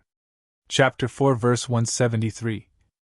The aspiration of every Muslim should be, therefore, to clothe himself in the mantle of righteousness, for this is the message of the Holy Quran. This spiritual trophy sparkles like a coruscating diamond glittering on the summit of a snow-capped peak. Few are those who ascend the heights to claim it because the path is slippery and the ascent steep. The acquisition of righteousness calls for complete submission to the will of God so that every thought, word and act should be for the glory of God. A blessed man who is illumined with the light of righteousness is unlike other men. The light on his face seems to shine from the windows of another world, and his demeanor is colored with spiritual grace and charm. The atmosphere around him is sweeter and more refreshing than the scented breeze blowing softly across the meadows on a summer evening. God desires to manifest His attributes through all and to bestow His grace and favors on all. But the servant of God must strive and prove himself worthy and fit if he wishes to be a recipient of these heavenly gifts. The Holy Prophet Muhammad, peace be on him, has said that if a man crawls towards God, then God comes walking towards him, and if he walks towards God, then God comes running towards him. God helps those who help themselves. The citadel of faith is being attacked constantly by satanic missiles, and for this reason 6 extremely destructive ones will be reviewed here. We have to strive to overcome them, although the battle will be hard. In this spiritual jihad we may be encouraged by the promise of God. Allah is the protector of those who believe. Chapter 47 verse 12. Who are those believers? They are those who strive in the path of Allah and obey those who are in authority over them, and also they are those who humble themselves before Allah and purge their hearts of selfishness and pride. In their hearts there is a yearning to become cleansed of all impurities, and should they hastily or even inadvertently do anything displeasing to Allah, the ache of remorse gnaws at their souls. Every age has produced great men who have reached the summits of success through sheer perseverance and dogged resolution. Some of these famous figures had little or no schooling and passed their early years in abject poverty, yet they rose to become leaders of nations, industry and invention. Many of them died multimillionaires. They harnessed their inner powers and climbed to the top of their respective professions, but their vision was limited to the confines of this world. What wonderful spiritual achievements lie in store for those who prefer to direct their attention towards heaven and marshal all their energies towards the development and purification of their souls. What great spiritual leaders they could become. What tremendous spiritual opportunities Islam offers man. How foolish is he who does not take advantage of them but gives preference to the comforts and enjoyments of this life. God says, "Verily he truly prospers who purifies himself, and remembers the name of his Lord and offers prayers. But you prefer the life of this world, whereas the hereafter is better and more lasting." Chapter 87 verse 15 to 18. A Muslim should see to it that he grows from strength to strength, not from strength to weakness, which, unhappily, has happened only too often. Young Muslims and converts attach themselves to the faith with zeal and enthusiasm, but as the years slip by they also slip away. The aim of a Muslim should be to remain steadfast and progressive in faith throughout his life, never content to remain static but restless to reach new horizons. There are times, no doubt, when he feels that he is making no progress, but this may not really be true. However, these are times when he must be vigilant and tighten his grip on the rope of Allah. Dale Carnegie, who has written a number of books on personal development, notes that realization of progress seems to come in periodical jerks and not gradually degree by degree. One seems to mark time for a while and then suddenly becomes conscious of having attained a higher stage of progress and understanding. This is very true in spiritual development. The spiritual wayfarer is harassed constantly by satanic germs, and the following 6 negative influences cause the commonest and most destructive forms of spiritual cancer. 1. Irritability. 2. Laziness. 3. Pride. 4. Jealousy. 5. Fear. 6. Loved ones before God. Irritability. A man in a passion rides a mad horse. Benjamin Franklin. One of the greatest scourges of mankind is a fever of the brain known as irritability. Only those who have been cleansed by the Holy Spirit are immune from this disease, and such persons are few and far between. An ideal home is a haven of peace, while a broken home is hell on earth. The man who is always irritable with his wife and children is a sick man who cannot live at peace with others. But let him make a pledge to curb his irate tongue at home, and in proportion to his progress will his relationship with humanity improve. Hazrat Mirza Ghulam Ahmad, the promised Messiah and holy founder of the Ahmadiyya movement, has said that many are smooth in appearance but inwardly they are like ravening wolves. There are those who are regarded as men of spiritual eminence, and indeed, they appear to be so when surrounded by their admirers. But when they are provoked, their countenances quickly flush with anger, and unexpected harsh and bitter words fall from their lips, causing bewilderment and frustration to those who held them in high esteem. Whereas anger is justified on certain occasions, it should be held under control and not allowed to run wild. As the rider guides and controls the swift horse on which he sits, so should one be master of one's anger, directing it and halting it as necessary. A practical aid in holding back anger is: when angry, count to 10 before you speak. Thomas Jefferson. Anger, peevishness, resentment, and all other negative moods throw off vital energy at a terrific rate, reducing one to a state of physical and mental weakness, even to nervous prostration. Every thought or action that is not calm wastes energy and throws one out of poise, which is not conducive to spiritual development. Excitement is weakness, calmness is strength, and yet greater strength is energetic repose, wherein the system is charged with energy and emotion but at the same time held under perfect control. It is the combination of these two forces which is so essential for the development of spiritual poise. Poise generates and projects magnetism. Irritability saps the body of its energy, which could better be used and directed along some useful channel. The test of true greatness is to remain composed when it is difficult to refrain from flying into a disagreeable mood. Irritability is a creeping cancer of the mind, heart, and soul which, if not checked, will leave its victim spiritually prostrate. The nagging wife and the quarrelsome husband make a pair of demons. It is said that women are more emotional than men, but sometimes it appears to be vice versa. The poor wife sobs silently while her blustering and intemperate husband excoriates her with his double-edged tongue. The promised Messiah once said, "It seems highly disgraceful that we, being men, should quarrel with women." Character sketch of the promised Messiah. The promised Messiah was a paragon of gentleness and forbearance. His domestic life reflected the peace of heaven. Tranquility and concord colored the atmosphere of his home, and never did a harsh or bitter word fall from his lips despite the tumult and mischievous pranks of children. Never was he known to scold them, even when engaged in deep literary composition. Once he was asked by his companion Maulvi Abdul Karim how he was able to remain undisturbed and think so coolly amidst such noise. He replied, "I do not heed what is going on about me, and therefore I am not disturbed." A character sketch of the promised Messiah. The same companion has also recorded the following observation about the promised Messiah. During my long stay in close proximity of the promised Messiah, I never heard him remonstrating with a person in the house or calling upon anyone to render an account. A character sketch of the promised Messiah. The whole life of the promised Messiah was illumined with the light of heaven, and the same light, though with less luster, may brighten the countenances and demeanor of all who strive to resemble his likeness. But it will always be dim as long as irritability overshadows the personality.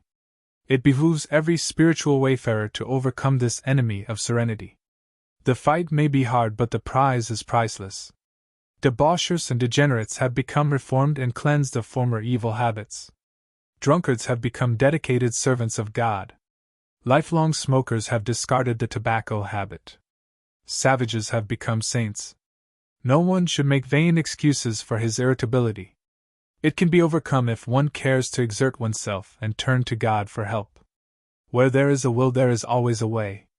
All things within reason are possible. Positive thinking is a transforming power, and it becomes a tremendous power with the aid of prayer. It is to the advantage of every spiritual wayfarer to make an all-out effort to suppress and overcome irritability because this trait is incompatible with the spirit of holiness.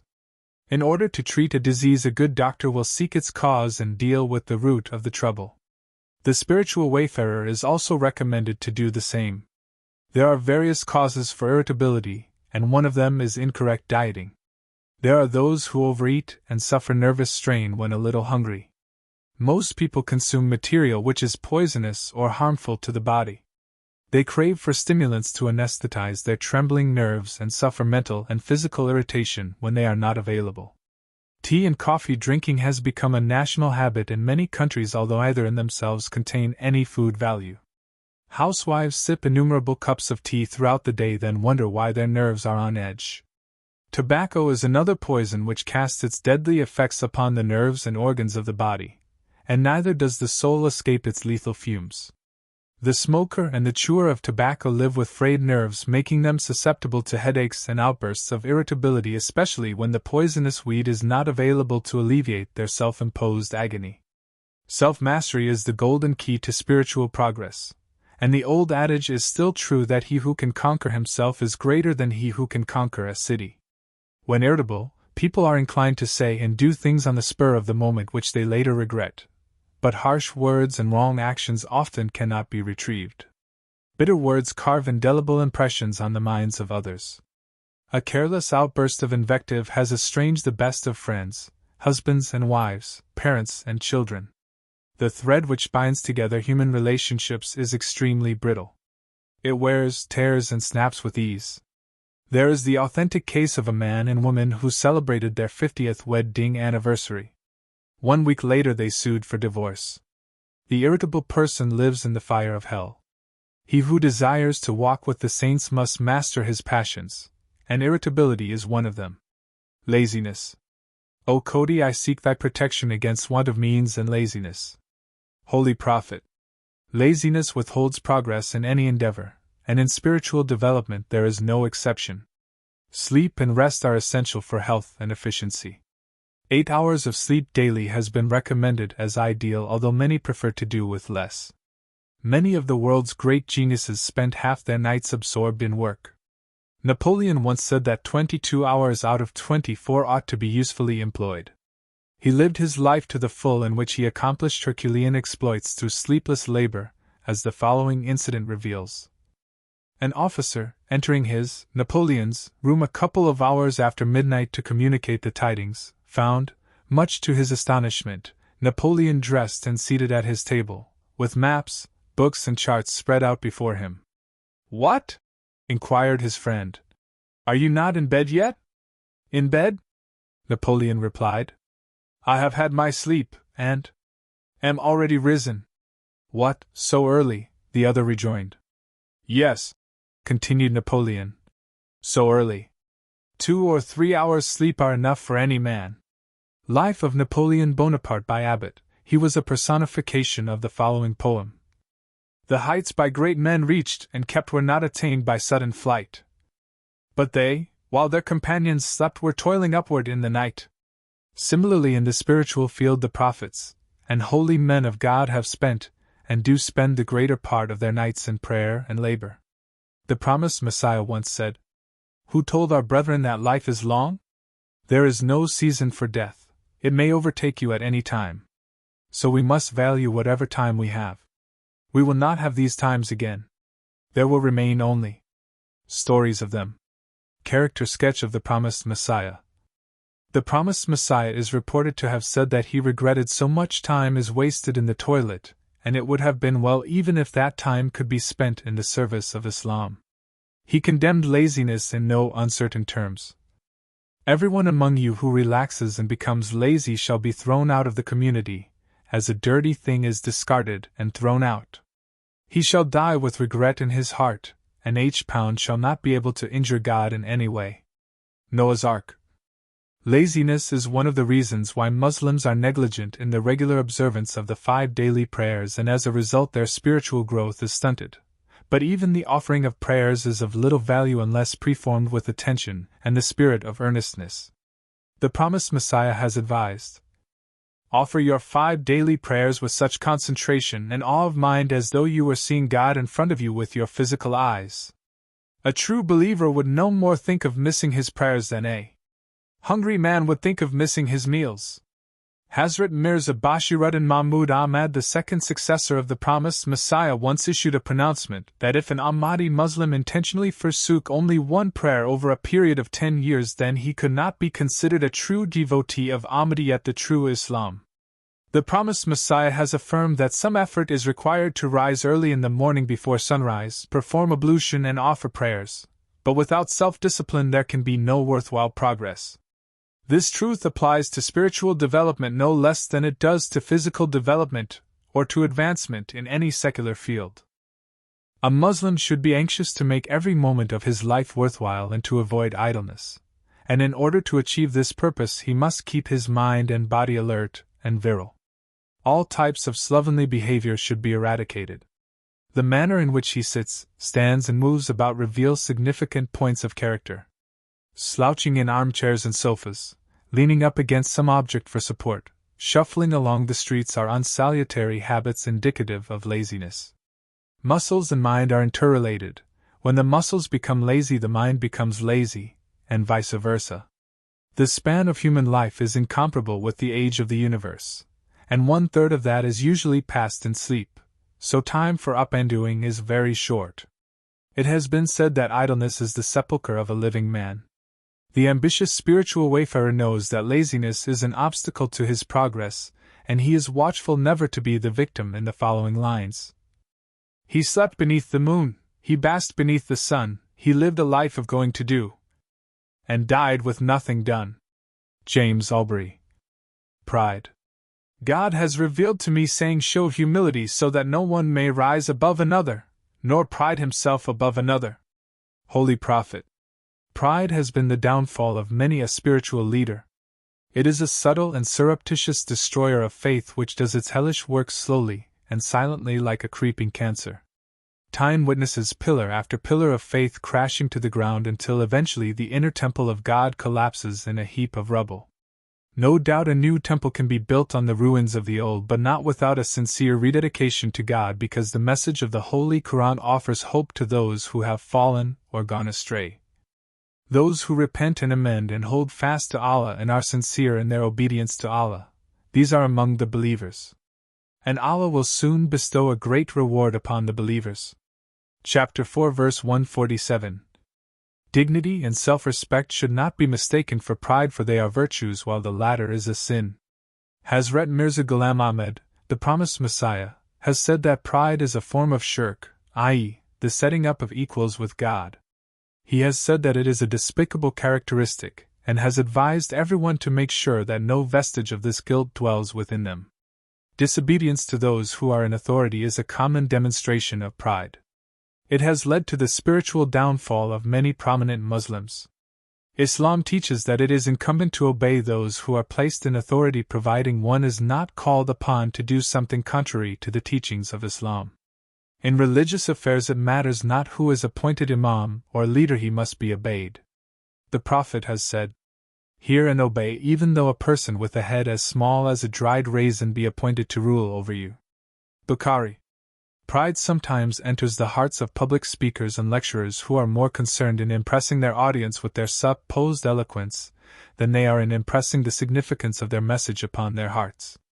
The promised Messiah spoke on this matter at an annual conference in Qadian. Some speakers are under the impression that the louder and faster they talk, the more favorable impression they make upon their listeners. But the truth is that no cultured and intelligent person is deceived by their veneer when the vibrations of their voices are empty of heartfelt magnetism. While it is not denied that loudness of voice is often necessary, especially when addressing a large gathering without the aid of a microphone, nevertheless, what counts most is the tone of the voice, which should ring with earnest and sincere vibrations free of any streak of veneer. Jealousy. O people, guard against jealousy, for jealousy eats up virtues as fire burns the fuel. Holy Prophet. Uninvited, jealousy steals its way into the heart, and who is there in the whole wide world who has not been a victim of this curse? It descends upon the individual when least expected, And the best of men are not immune from its fiery fever which sets aflame the brain and destroys all peace of mind. The Holy Bible says, "Jealousy is cruel as the grave, the coals thereof are coals of fire, which hath a most vehement flame." Song of Solomon 8 verse 6. A poet has aptly described the consequences of this devilish virus.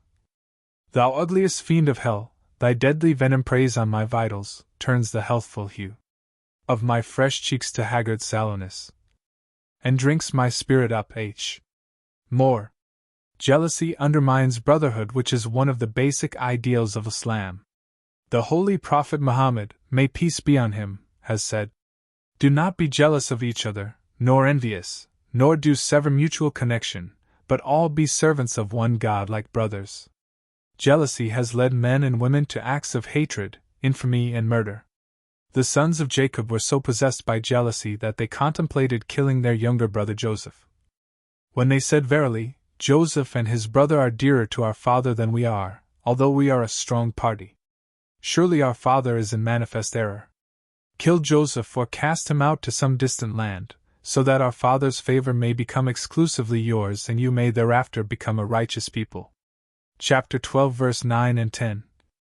More often than not, where there is love there is also jealousy. It seems paradoxical but is nevertheless true. Love rarely runs smooth, and the intrusion of jealousy is one of the major causes. Like a snake in the grass, jealousy raises its venomous head in numerous affairs of life almost as naturally as the sex urge rises and pulsates within the body. All people, except perhaps the prophets of God, are assailed from time to time by this satanic force. The problem is how to combat it. We should constantly seek the protection of Allah through earnest prayer and pray for those very persons towards whom our feelings of jealousy extend. The Quran is a cure for all spiritual diseases, and a firm conviction that the clouds of jealousy will vanish is the best positive approach, coupled with supplication to God to ease and cure our mental fever, whether it be high or low. The promised Messiah was blessed with a mind as cool as ice and himself said, "I have reduced the feeling of resentment and anger in my mental attitude." The ideal is never to speak disparagingly of people in a contemptuous tone. If it is necessary to refer to some negative characteristic in a person, then it would be better to do so in a quiet manner without bitterness. May Allah be our protector from the evil of the envier when he envies. Chapter 113 verse 6. Fear. He who fears God fears none. Hazrat Ali. The spread and establishment of Islam in Arabia during the 23 years' ministry of the Holy Prophet Muhammad, may peace be on him, was to a great extent due to the extraordinary courage displayed by the early Muslim converts, and not the desire for power and booty as some ignorant critics of Islam have contended. No clear-minded person believes that 313 ill-equipped Muslims marched from Medina to face the might of the powerful Meccan army at Badr for the purpose of winning spoils of war. The truth is that those few loyal and devoted servants of God, outnumbered by 3 to 1, knew that if they were exterminated by the idolatrous force of Mecca, then the very existence of Islam would be at stake. Charged to the full with love for Islam and the Holy Prophet, they fought with the will to win and subsequently secured a resounding victory against the overwhelming forces of godlessness. Muslims today are faced with the gigantic task of reviving the pristine purity of Islam throughout the world, and this spiritual crusade was initiated through divine will by Hazrat Mirza Ghulam Ahmad, the promised Messiah and holy founder of the Ahmadiyya movement. This work calls for courage in order to meet and tackle successfully opposition, hardships, and multifarious problems. An Ahmadi has to be prepared to stand alone in the presence of his detractors. There can be no compromise with the whims and fancies of those who wish to change, modify, or ignore Islamic ideals to suit their own interests and wayward inclinations. Unfortunately, many a good Ahmadi has suffered from the baneful influence not only of a totally un-Islamic environment, but also from the society of his less enlightened and easygoing Muslim brethren who lack that spirit of Islam which the promised Messiah came to revive. The temptation has been too strong, and by regrettably adopting the least line of resistance, the light of faith no longer shines in their faces. A believer loses his individuality, and becomes lost in the drifting crowd once he hesitates, and deviates from the right course for fear of what others might think of him. He should live his own life, stand upon his own feet and not be influenced by what the crowd thinks, because in the world today 99% of humanity is drifting in the wrong direction. Man is inclined to love money because he fears for his security, and is more anxious for the treasures of this world than those of the hereafter. An Ahmadi Muslim is called upon to donate a minimum of 1/16 of his income, and many give much more, but there are those who give less than the prescribed amount, and even nothing at all. It would appear that they are hypnotized by fear of the world more than by fear of God. God says in the Holy Quran, "And fear Allah that you may prosper." Chapter 2 verse 191. And fear Allah and know that Allah is with those who fear Him. Chapter 2 verse 195. Loss of wealth and property, loss of friends and loved ones, loss of honor and prestige, loss of comforts and amenities, loss of opportunities for material progress, loss of health and life are some of the basic fears that haunt man and often come between him and his religious obligations. The only thing we have to fear is fear itself. F. D. Roosevelt. Fear of punishment and fear of what others may think are also conditions of the mind which are liable to cause a believer to digress from the path of rectitude and truth. Protection from succumbing to fear and strength to meet successfully the storms and temptations of life should be our constant prayer. Loved ones before God. Say, if your fathers, and your sons, and your brethren, and your wives and your kinsfolk, and the wealth you have acquired, and the trade whose dullness you fear, and the dwellings which you love are dearer to you than Allah and His Messenger and striving in His cause, then wait until Allah comes with His judgment, and Allah guides not the disobedient people. Chapter 9 verse 24. A devoted relative, friend or even servant will risk his or her life for the sake of a loved one. So strong are the ties of some human relationships. Indeed, love is a virtue providing it is not merely an exhibition of instinct but harnessed and controlled in a good and proper manner. Love, service, and loyalty to God should be one's first love, but its reality can only be proved through demonstration under severe tests because actions do not always conform with the tongue.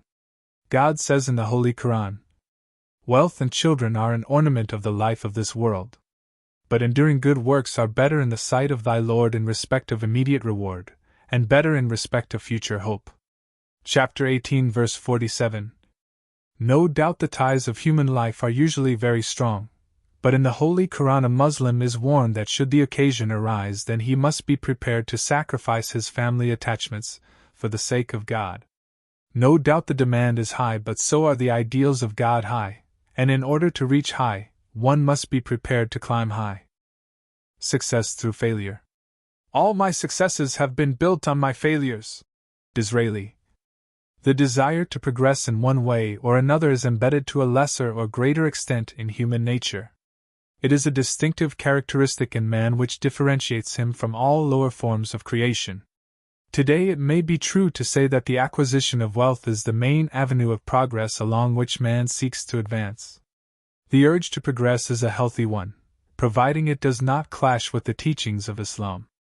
The Muslim who devotes his whole attention to increasing his wealth and neglects his Islamic duties is progressing in the wrong direction. The primary concern of a Muslim should be his spiritual progress. While advancement in worldly affairs is encouraged and commended by Islam, nevertheless, greater stress is laid on the development of the soul and progress along the path of righteousness. For God says in the Holy Quran that the most honored in His sight are those who are the most righteous. It is unfortunate that most men do not look beyond the grave. They give attention only to their material progress while the man of God does not neglect his spiritual progress. He knows that his love for God should excel his love for the things of this world. He yearns to develop within himself the attributes of God, and while he does not ignore the responsibilities of life, he is ever watchful in avoiding all temptations liable to hinder his spiritual advancement. He constantly seeks the grace and protection of God and fully realizes that his real self is not his physical body but rather his spiritual body which knows no death. God says in the Holy Quran, "And the life of this world is only a play and a sport, but surely the abode of the hereafter is better for those who are pious. Will you not then have some sense?" Chapter 6 verse 33. O my people, this life of the world is but a temporary provision, and the hereafter is certainly the home for permanent stay. Chapter 40, verse 40. The desire to make constant spiritual progress should surge like a restless ocean in the heart of every Muslim. He should not rest content in living a mediocre life with the thought that higher advancement is reserved only for the chosen few. He should endeavor to excel others and strive to pass even those who seem to be far ahead of him. His daily prayer and aspiration should be that each day should bear witness to an improvement in his spiritual development. Spiritual competition is a healthy exercise endorsed by the Holy Quran. Vie, then, with one another in good works, chapter 2 verse 149. In the field of commerce the spirit of competition is ever active, and those who outstrip their competitors become the leaders of business and industry. Similarly, in the field of religion the desire to be among the most favored in the sight of God is a wholesome and rewarding endeavor, and the lead cannot be taken unless others are overtaken. But the race must be run in a spirit of humility wherein the motive is only to win the pleasure of God and reflect His attributes for the glory of Islam. The Muslim who has little or no concern about his spiritual development and progress has not yet understood the essence of Islam and the purpose of existence.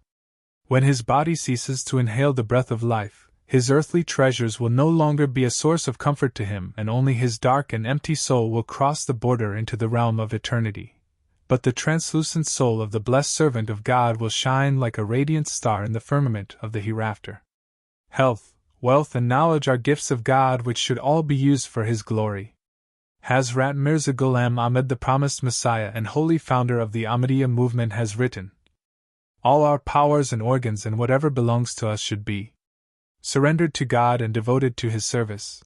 An earnest Muslim is always attentive to his self-improvement, and in order to progress far he must be prepared to render and submit all his faculties and possessions in the way of God. That is to say, his love for God should reign supreme over all other kinds of attachments. Submission to God is the meaning of essence of the spirit of Islam. The Queen of Scots was executed in the year 1587 on the orders of Queen Elizabeth. Due to her close attachment with France, it is said that the Scottish Queen died with the name of Calais engraved upon her heart. Likewise, the word submission should be engraved upon the hearts of all Muslims. God says in the Holy Quran, "Say, my prayer and my sacrifice and my life and my death are all for Allah, the Lord of the worlds." Chapter 6 verse 163. Failure versus defeat. The meaning of failure and defeat are not synonymous.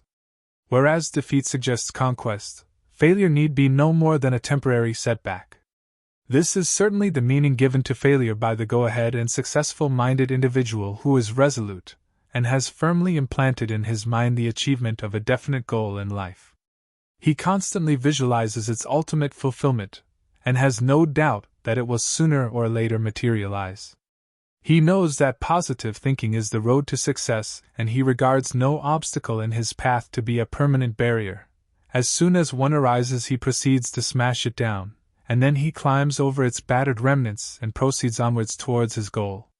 The spineless individual throws up his hands in despair before the first hurdle. He moans that circumstances are against him, whereas he has no one to blame but himself for his stagnant condition throughout life. The progressive individual looks upon every problem, obstacle, and adversity as a test of strength and character. He is determined to turn every difficulty to good account and prove them to be blessings in disguise. A great American once wrote, "I am thankful for the adversities which have crossed my pathway, for they have taught me tolerance, sympathy, self-control, perseverance, and some other virtues I might never have known." Napoleon Hill. Progressive living. Progressive and successful living depends on positive thinking and the refusal to regard failure as defeat. Success depends upon successful thinking. Dominant thoughts of the mind reproduce themselves into reality. One should, therefore, close the door of the mind upon all negative thoughts. It has truly been said that thoughts are things. Were it not for the creative power of thought in man, the condition of the human race and the world in general would be exactly the same as it was in the beginning, except for those changes brought about by the laws of nature. The progress of man, inventions of the world, cultivation of crops, advancement of medicine all germinated from the seed of thought which the creative power of the mind translated into material existence and reality. Thought is the basis of achievement. It possesses the God-given power of creative energy which man may tap and use to his advantage and progress in the spiritual field as much as in any other field of life. Man creates, unfolds and develops that in which he lives mentally, and what he can accomplish in practical life through the proper use of the creative power of his mind is extraordinary and almost unbelievable. Man is as he thinks. He is the architect of his own character and the captain of his own soul. He possesses the God-given capacity of making his dreams come true once he understands the chemistry of the mind. The life of Marshal MacMahon of France is one of many which illustrates the truth of the equation. Desire plus continued thoughts on the thing desired equals the result desired. When a boy, his cherished dream and ambition was to become Marshal of France. He resolved to climb to that position and fixed it as the goal of his life. The desire within was intense, and the mental visualization of himself arrayed in the majestic uniform of a marshal was always vivid in his mind. It is not a matter of wonder, therefore, that he did eventually attain the rank of marshal, and that he went further than that to become the President of France. A man of his mental caliber is an inspiration for all who want to progress in life, and there are few better ways of filling the odd moments of the day than by reading the biographies of great men who have raised themselves from failure to success. It may be well understood how the power of this philosophy can elevate and speed a man towards his spiritual goal once he is aware of its inner presence and chooses to galvanize it into action. The creative energy of the mind needs only to be properly instructed, and it will respond like an obedient servant. It will work for and produce that which it is commanded to do, provided it does not run counter to the will of God, and it is always the way of God to guide those who seek Him and help those who strive in His path towards purification of the soul. This should be the most sought-after goal in life, and most certainly the science of correct thinking is necessary requisite for its attainment. Ease follows hardship. Life is a battleground from which every successful man and woman has emerged victorious. They were never despaired of victory, but fought until they claimed their prize. Then the inner experience of a new sensation charged every fiber of their body, and it is particularly delightful when the prize is a heavenly one gained after a long spiritual struggle. The spiritual wayfarer enters new realms of paradise on earth as he continues to overcome hurdle after hurdle. Living becomes a joy and an enchantment, and the storms of worldly distractions no longer blow him from pillar to post. He enjoys the gentle breeze of heaven which refreshes and purifies the inner recesses of his heart. He has studied at the University of Hard Knocks and is now reaping the reward of his patience and perseverance, remembering God's promise that ease follows hardship. Surely there is ease after hardship. Chapter 24, verse 6. Allah will soon bring about ease after hardship. Chapter 65, verse 8. Hardship is inevitable. We have created men to face hardships. Chapter 90, verse 5. The devotee of God regards hardships as blessings because he knows that by accepting them patiently and courageously he will not only win the approbation of God but also grow in spiritual stature, and this is the nourishment he is seeking more than anything else. The Mountaineer. Mount Everest is the highest mountain in the world, and for many years climbers attempted to conquer its summit. Time after time they failed, and the perilous venture cost many a man his life. But dogged persistence won in the end, and the mountain was mastered by a team of climbers in 1953. The lowest slopes of ascent are easy-going for the mountaineer, but as the gradient begins to rise, progress becomes slower. As he climbs yet higher, he is harassed by bitter cold and howling winds. Then as the summit draws nearer, the thin air causes breathing difficulties and he has to apply his oxygen mask. Every step of the last stage of the ascent has to be hacked out of solid ice, and finally he has to muster his last ounce of strength to haul himself to the top. The mountaineer exhibits great powers of endurance, and such exemplary endurance should mark the efforts of every sincere Muslim in his struggle to attain his spiritual goal. Rivers of honey. A description of the garden promised to the righteous. Therein are rivers of water which corrupts not, and rivers of milk of which the taste changes not, and rivers of wine, a delight to those who drink, and rivers of clarified honey. And in it they will have all kinds of fruit and forgiveness from their Lord. Chapter 47, verse 16. The above verse is a similitude of paradise, and not a literal description, for Islam teaches that the blessings of the hereafter are beyond human conception. And no soul knows what joy of the eyes is kept hidden from them, as a reward of their good works. Chapter 32, verse 18. Commenting on this verse, the Holy Prophet Muhammad, peace be on him, said, "The blessings of paradise are things which the eye hath not seen, nor hath the ear heard, nor has it entered the heart of man to conceive of them." God has compared the joys of paradise with some of the good things of this world, thereby enabling man to have a faint idea of their gloriousness and the nature of that celestial life. As water refreshes and cleanses, so in the next life will the righteous be spiritually refreshed and cleansed. Milk indicates spiritual knowledge, and it is a blessed omen to see oneself drinking milk in a dream. Wine signifies love for God, a wine which does not intoxicate, 37:48, and honey signifies the sweet efficacy of God's graciousness and mercy. Elsewhere in the Holy Quran, the names of some fruits associated with paradise have been mentioned, such as dates, grapes, and pomegranates. It is not without significance that all the produce referred to in connection with paradise are highly nutritious and beneficial commodities. Dates have been acclaimed the most valuable of food fruits. Grapes are not only nutritious but possess remarkable curative properties capable of even ridding the body of cancerous growths. The nutritional value of milk is a matter of general knowledge, and the wonders of honey will now be elaborated upon. Honey has been commended in the Holy Quran, and special reference has been made to the bee. And thy Lord has inspired the bee, saying, "Make thou houses in the hills and in the trees and in the trellises which they build.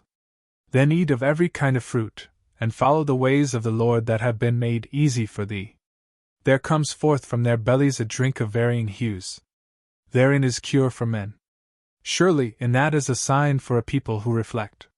Chapter 16, verse 69-70. The bee has been inspired by God. All creatures, in fact, are inspired by God. There are many forms of inspiration, the highest being verbal revelation.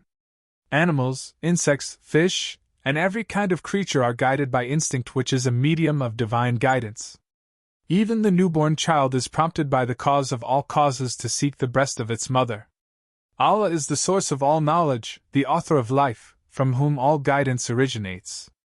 Intuition is another commoner form of inspiration. All of a sudden a problem is solved by a flash of intuition entering the brain, like a brilliant meteor breaking into the atmosphere from outer space. Intuition should always be respected and obeyed, even in opposition to reason. Intuition comes from beyond, while reasoning is a product of the brain alone. Honey is one of nature's finest foods, containing vitamins, minerals, and healing properties. It is quickly absorbed into the system, giving immediate energy to the body. A spoonful of honey dissolved in hot water is an excellent tonic for fatigue. Tea and coffee contain harmful and habit-forming drugs known as theine and caffeine, which merely soothe the nerves temporarily. Tea and coffee contain no food value whatsoever. Like smokers, tea drinkers and coffee drinkers become irritable, restless, dull, and listless when these beverages are unavailable. They become dependent upon them for relief, whereas Islam teaches that one should not become the slave of any unsalutary habit. There are millions of people, including housewives, who are unable to maintain their efficiency unless they keep themselves regularly fortified with cups of tea. Honey is immediately absorbed into the system and quickly revitalizes every cell in the body, and it is not habit-forming. Smoking is a pernicious habit. It weakens the nerves and pollutes every cell in the body.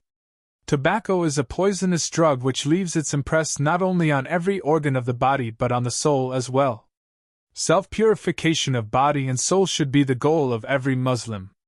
A smoker does not only foul himself, but he fouls the atmosphere. He is a nuisance to every health-loving person who appreciates heaven's pure air. Why should he contaminate the air which others are compelled to breathe? A jar of life-giving honey can be purchased for the same price as a packet of poisonous cigarettes.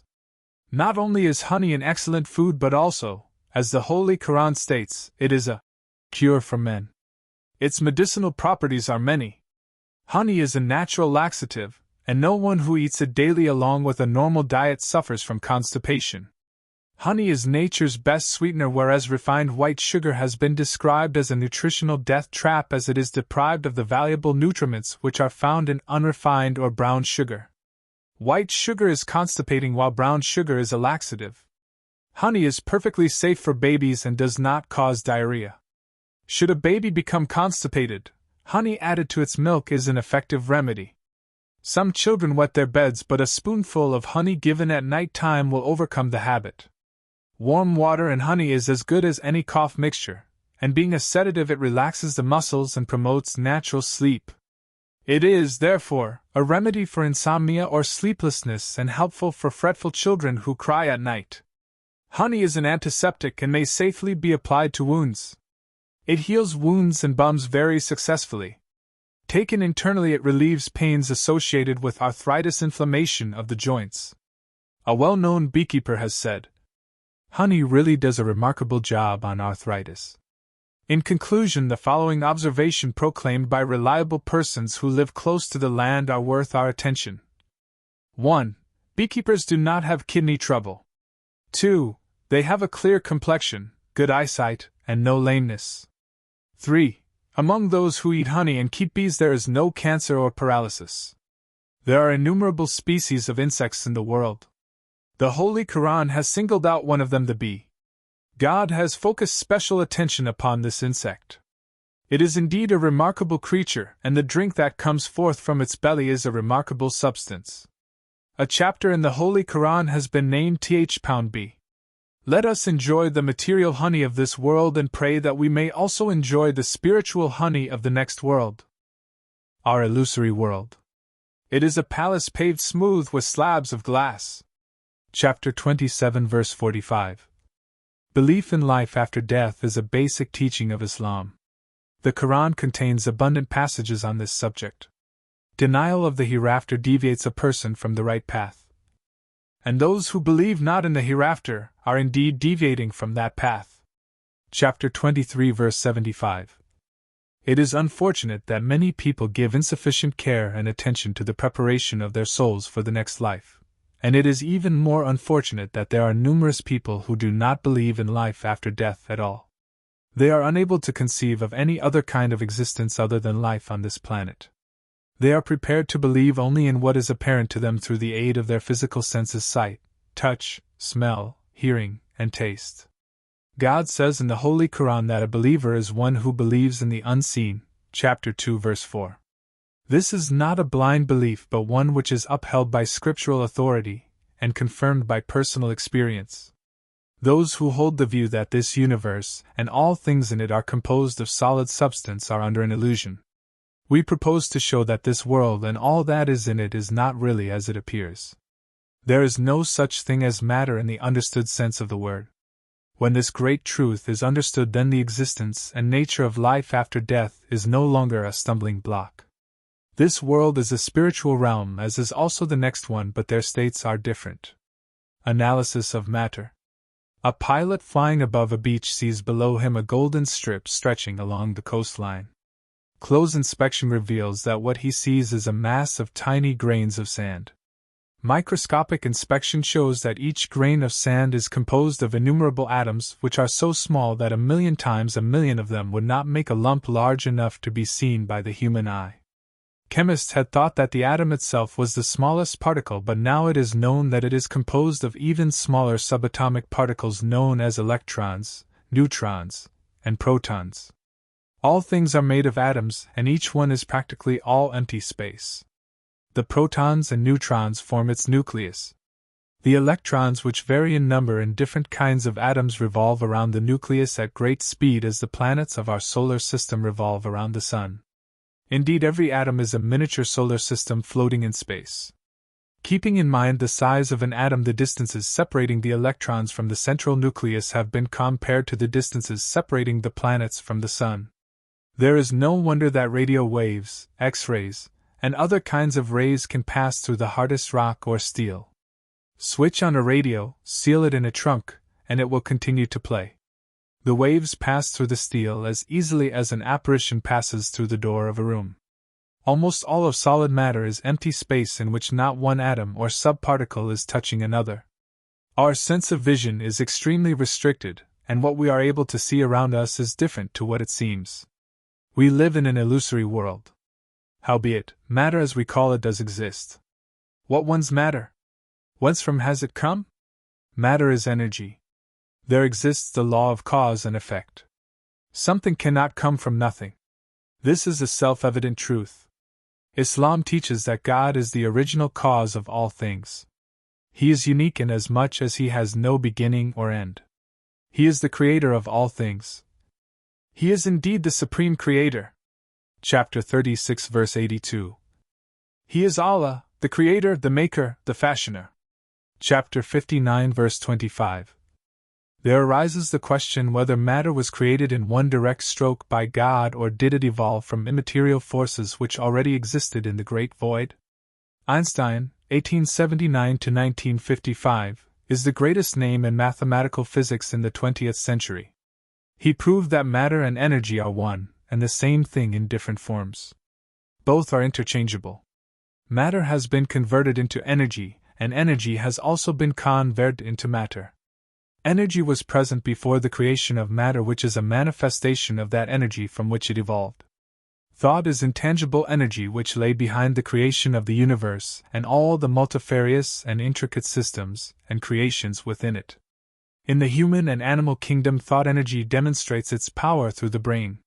Scientists have built apparatus which can chart the vibrations of thought energy emanating from the brain. Thought energy and other kinds of energy existed prior to the creation of the universe, and some of that energy became concentrated into matter. We live in an ethereal world, and when this truth is grasped, then the existence of a higher ethereal world called the hereafter lies within reason. Creative vibrations. We have seen that the myriad orbs which adorn the heavens are embodiments of energy from which they originally evolved, and that matter and energy are no more than one and the same thing in different guise. Energy vibrates on different frequencies and wavelengths. The whole universe is composed of one gigantic network of vibrations. Different kinds of energy vibrate on different frequencies, producing their effects accordingly. The next world is as real as this world, with the difference that it functions on different levels of vibration to those on which this world functions. This will be clarified as we proceed. While we are bound to this planet, our senses are tuned only to the vibrations of this universe. We are unaware of the nature and conditions of the next world, which vibrates on frequencies beyond the ability of our senses to pick up and interpret. God says in the Holy Quran, "And no soul knows what joy of the eyes is kept hidden from them as a reward for their good deeds." Chapter 32 verse 18. The Holy Prophet Muhammad, peace be on him, has said, "They are such as the eye has not seen them, the ear has not heard of them, and the mind cannot conceive of them." The television set, which has been designed to pick up certain channels only, is unable to show on its screen the programs on other channels. Similarly, our senses are limited in their performances and are unable to view worlds operating on frequencies for which they have not been designed to observe or comprehend. We are conscious of vibrations within a fixed range of frequencies. The human ear, for example, is able to hear sound frequencies which vibrate only from 20 to 20,000 cycles per second. It is deaf to all sound vibrations oscillating beyond the extremes of this range. Bats emit a shrill ultra squeak which we cannot hear. These squeaks serve as a kind of radar whereby the bat listens for echoes bouncing back from any object in its path, thereby enabling it to avoid collision. There is the silent dog whistle. The owner who blows it hears nothing, but its ultra-high notes are heard by the dog, which will respond to the call. All kinds of activity is going on around us in the silent and invisible unknown. Our physical senses are deaf and blind to them. Sometimes, however, through the latent power of extrasensory perception, we are able to perceive and learn some of these veiled mysteries. Light is a wave motion. Every color is a series of vibrations. The vibrations are conveyed through the eye to the brain, where they are converted into the respective colors they represent. A prism will break up a ray of white light into the 7 colors of the rainbow: red, orange, yellow, green, blue, indigo, and violet. These 7 colors are called the spectrum. All other visible colors can be made through the mixing of various colors in the spectrum. However, there are some colors which the eye cannot see because their rates of vibration are beyond the power of the eye to absorb. These known invisible light rays are ultraviolet and infrared. They have been discovered by the spectroscope, which is an instrument for studying the spectrum. It has been claimed that the 7 perceived colors within the spectrum are infinitesimal compared to the unperceived ones. All around us vibrates the great unknown and different kinds of creation to which our normal senses are insensible. Immortal life. And thou, O soul at peace, return to thy Lord well pleased with him, and he well pleased with thee. So enter thou among my chosen servants, and enter thou my garden. Chapter 89, verse 28 to 31. There is no doubt about it that man's real and permanent entity is not his physical body but rather an ethereal entity which pervades the former, and the heart of the latter is the soul. The Quran throws more light on the nature of the soul and the hereafter than any other scriptures. Nevertheless, man's understanding of this subject will always remain extremely limited. Allah says in the Holy Quran, "And they ask thee concerning the soul. Say, the soul is by the command of my Lord, and of the knowledge thereof you have been given but a little." Chapter 17, verse 86. And no soul knows what joy of the eyes is kept hidden for them, as a reward for their good works. Chapter 32, verse 18. The Holy Prophet has said, "The blessings of paradise are things which the eye has not seen, the ear not heard, nor has the mind ever conceived." We shall learn, in the pages to follow, knowledge given by Islam about the soul and the existence of realms of life which vibrate on frequencies higher than that of this material universe, and which cannot be seen or fully realized by the physical senses. In addition to information given by Islam, some knowledge and realization of this subject may be acquired through 1. Intuition, 2. Psychic experience, and 3. Spiritual experience. Intuition. This is a power of the mind which is able to realize a truth without the aid of reasoning or analysis. A flash of intuition reveals to a person the solution of a problem or secret of an invention which years of research and study failed to disclose. The flash may come when awake or asleep, as the mind is awake 24 hours of the day even though the body may be in restful repose. Premonitions are often the result of an intuitive warning. A man who has booked a flight to New York feels impelled for no apparent reason to change it for a later one. The plane on which he had first booked his passage crashes and all on board are killed. Inventors, artists, poets, authors, scientists have been among the numerous persons throughout the ages who have testified to the miraculous power of intuition. Edison was but one of many inventors who had secrets of his discoveries come to him through an intuitive flash. It is said of Michelangelo, who was one of the world's greatest geniuses and intellects, that the solutions of some of his greatest works came to him while asleep, and there are numerous others who have been guided and enlightened at unexpected moments when their thoughts were at rest or even dwelling on some totally different matter. Normally, knowledge is acquired through the 5 senses: sight, hearing, taste, smell, and touch, and is accumulated from information, memory, and experience with the aid of which reasoning is developed. Intuitive knowledge stems from a higher and independent source and is not the result of mental exercise or reasoning any more than the young squirrel, which has never known a winter, nevertheless, gathers and stores a supply of nuts to provide for its nourishment well in advance of the coming cold season. Its actions are guided by instinct from a higher power and not as a result of experience, instruction, or deduction. Knowledge of spiritual truths pertaining to matters in the spirit world may be revealed to a person through intuitive guidance. Intuition is a form of divine inspiration which has been and continues to be experienced by people of every class, culture, and faith.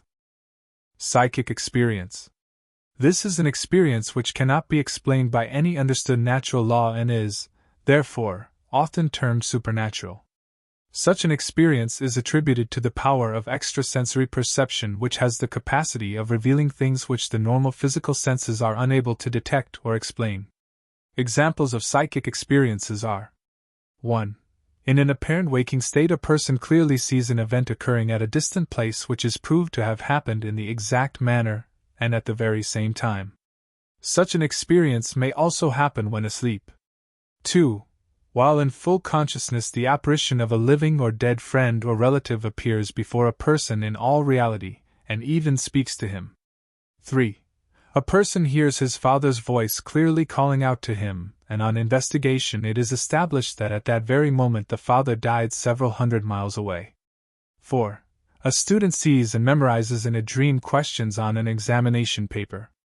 A few days later, when sitting for his exam, the identical questions are on the paper, and he has no difficulty in answering them. These are only a few of the multifarious kinds of psychic phenomena which are experienced by people throughout the world irrespective of race or creed. The piles of amassed testimonies collected and investigated by the Societies for Psychic Research in Great Britain, USA and elsewhere are more than sufficient to establish the truth of psychic phenomena. Realization and limited enlightenment on the operation of various laws and secrets of the unseen have been unfolded to a lesser or greater extent to many persons through their personal experience of psychic phenomena. Spiritual experience. A spiritual experience is a soul-moving experience. It is charged with the presence of God as distinct from a psychic experience which normally leaves no heavenly impression upon the soul, although it may be very similar to a spiritual experience where in both cases voices may be heard, distant places visited or seen, knowledge vouchsafed, visits from departed souls, and future events foretold. Frequently in spiritual experiences the unmistakable divine voice is heard and the presence of God palpably felt. The eyes of the soul see beyond earthly horizons into realms which reveal the truth of immortality. Spiritual phenomena are more matured than psychic phenomena, though it in no way minimizes the remarkable effects and influences of the latter, which has opened the minds of thousands to the fact that there is more to life than earthbound existence. The real self. Our real self is an immortal spirit or soul body which is attached to a body of flesh which sooner or later dies. But we never die. We are a soul with a body attached to it, not a body with a soul attached to it. In order to see, know, and understand ourselves, we have to keep our eyes turned inwards. Although both bodies are interrelated, the existence of the soul body, our real self, is not dependent on the physical body except in as much as the soul body, our real self, is created along with the physical body during the months of development in the womb.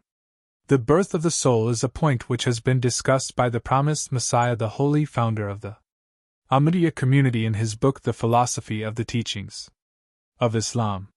The soul body, our real self, is as much alive after death of the physical body as it was before its expiration.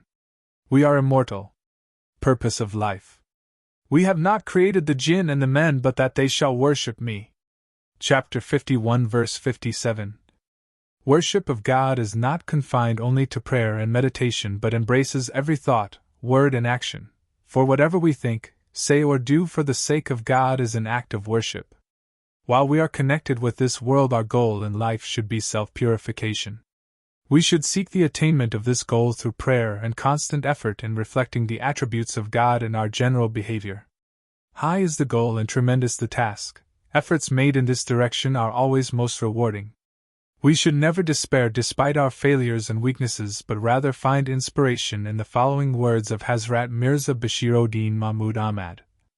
Islam rescues man from despair and tells him that he can, in spite of his errors and mistakes, attain to the purity of mind and conduct which is the highest goal of man. It thus encourages him to make constant efforts towards virtue and purity, and enables him ultimately to arrive at this goal. Real prosperity lies in self-purification, which should be the cherished goal of our lives. Verily, he truly prospers who purifies himself, remembers the name of his Lord, and offers prayers. Chapter 87 verse 15. Commenting on the object of man's earthly life, the promised Messiah has said, "The real object of man's life according to the Holy Quran is, therefore, a true knowledge and worship of God and a total resignation to His will, that whatever is said or done for His sake only." The goal of existence on earth has also been beautifully epitomized by Hazrat Ali. All the occupations of a wise man are for his self-reform, all his cares for the benefit of the next world, and all his endeavors for the good of the life to come. Life on this planet is the beginning of an eternal journey on which we live attached to a body of flesh and bone which is left behind to decay after we quit it, and pass on to higher ethereal realms. Those realms are as real as this world and all the other innumerable orbs of the universe revolving and rotating in the vast ocean of space. Life is short and a time for preparation. No wasted moment can be retrieved. The promised Messiah has warned us. And who told them that life is long? There is no season for death. It may overtake you at any time. So we must value whatever time we have. We will not have these times again. Our real inner self is immortal, so our eyes should always be focused ahead and not rivet upon the things of this world. May Allah sharpen our perception of spiritual truths and enable us to fulfill successfully the purpose of life in the world of material environment. Etheric or soul body. The mysteries of the soul cannot be unraveled by brain power, but there is no doubt that every human body houses a soul. This truth has been confirmed by God in the Holy Quran, which throws more light on the subject than any other scripture. Man possesses a double or ethereal counterpart of his physical body which serves as a temporary body for the soul after death. This subtle etheric soul body also has the capacity of detaching itself from the physical body even before death, and a large number of persons throughout the world and in all ages who have experienced this phenomenon bear testimony of its existence. The real self is an intangible spirit body which normally dwells within and coincides with the physical body, and within the spirit body lies the nucleus of eternal life, the soul. During sleep, the soul body detaches itself from the physical body and possesses full consciousness while it is on its travels. Before awakening, it is drawn back into the physical body, and normally the person has no recollection of what occurred. But sometimes a person does remember, and is able to describe the experience. An anonymous gentleman wrote from Plymouth. I suddenly discovered that I was above my body looking directly down upon it. It was lying on the bed as clear as day. I had a good searching look at the face in particular, and thought how strange it was to be now looking at myself just as other people see me. The experience was very real and definite indeed, nothing imaginary about it. I know that the experience was an actual fact. The phenomena of astral projection, Mr. Bruce Belfridge writes in his autobiography. I had a very serious illness from which I almost died. One night I left my body and saw it quite clearly lying motionless on the bed. It all seemed perfectly natural, and experience proved to me, quite beyond doubt, that the body and the spirit are quite separate, that the spirit, the real me, cannot be hurt and cannot die. It is not only in natural sleep that people have out-of-the-body experiences. Patients have had them while under anesthetics. Mr. J. A. Finley writes in his book Looking Back. A lady, whose honesty is unquestionable, told me that during the time she was under an anesthetics, she felt herself standing overlooking her physical body on the operating table. She was interested to follow everything done by the surgeon and nurses, but what impressed the surgeon when she told him of her experience afterwards was the fact that she saw him do something to her inside that she could not have dreamed about. Cases of people who have had the experience of finding themselves outside their physical bodies while under an anesthetic are numerous. Similar is the case with the sick and dying, and also those who are living normally in the best of health. These experiences are not figments of the imagination but absolute genuine occurrences. Thousands of such cases are on record and are in keeping with the teachings of the Holy Quran, which declares that God takes away the souls of everyone not only at the time of death but also at times during their lifetime. And He it is who takes your souls by night, and knows that which you do by day. Chapter 6 verse 61. Allah takes away the souls of human beings at the time of death, and during their sleep of those that are not yet dead. And He keeps those against which He has decreed death, and sends back the others till an appointed term. In that surely are signs for a people who reflect. Chapter 39 verse 43. This subject is extremely absorbing one, inasmuch as it brightens our spiritual vision, helps us to realize our true self more clearly, encourages us to dive deeper into eternal truths, and strengthens our faith in the unseen. Visible departure of soul-body. There are many accounts on record given by people who have claimed to have seen the soul-body leave a person's physical body at the moment of death. No doubt instances of this kind are unusual, but for that matter all other kinds of psychic and spiritual phenomena are also unusual. There are persons, by way of example, who have claimed to have seen angels, but no God-fearing Muslim will reject their statement on the grounds that such claims are unusual.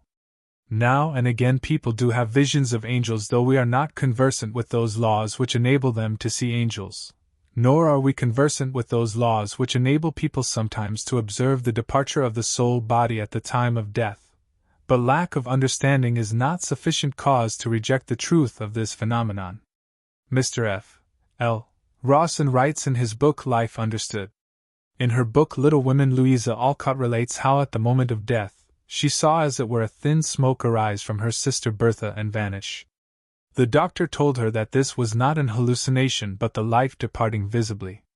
Dr. Patrick O'Donnell says that he has photographed this at the Mercy Hospital, Chicago. Dr. Robert Crow Hall mentions in his book Intimations of Immortality. Dr. R. B. Hout also saw the soul body of his aunt when it was being permanently released at death.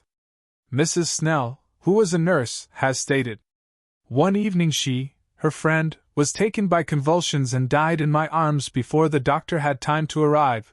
That was the first death at which I had ever assisted.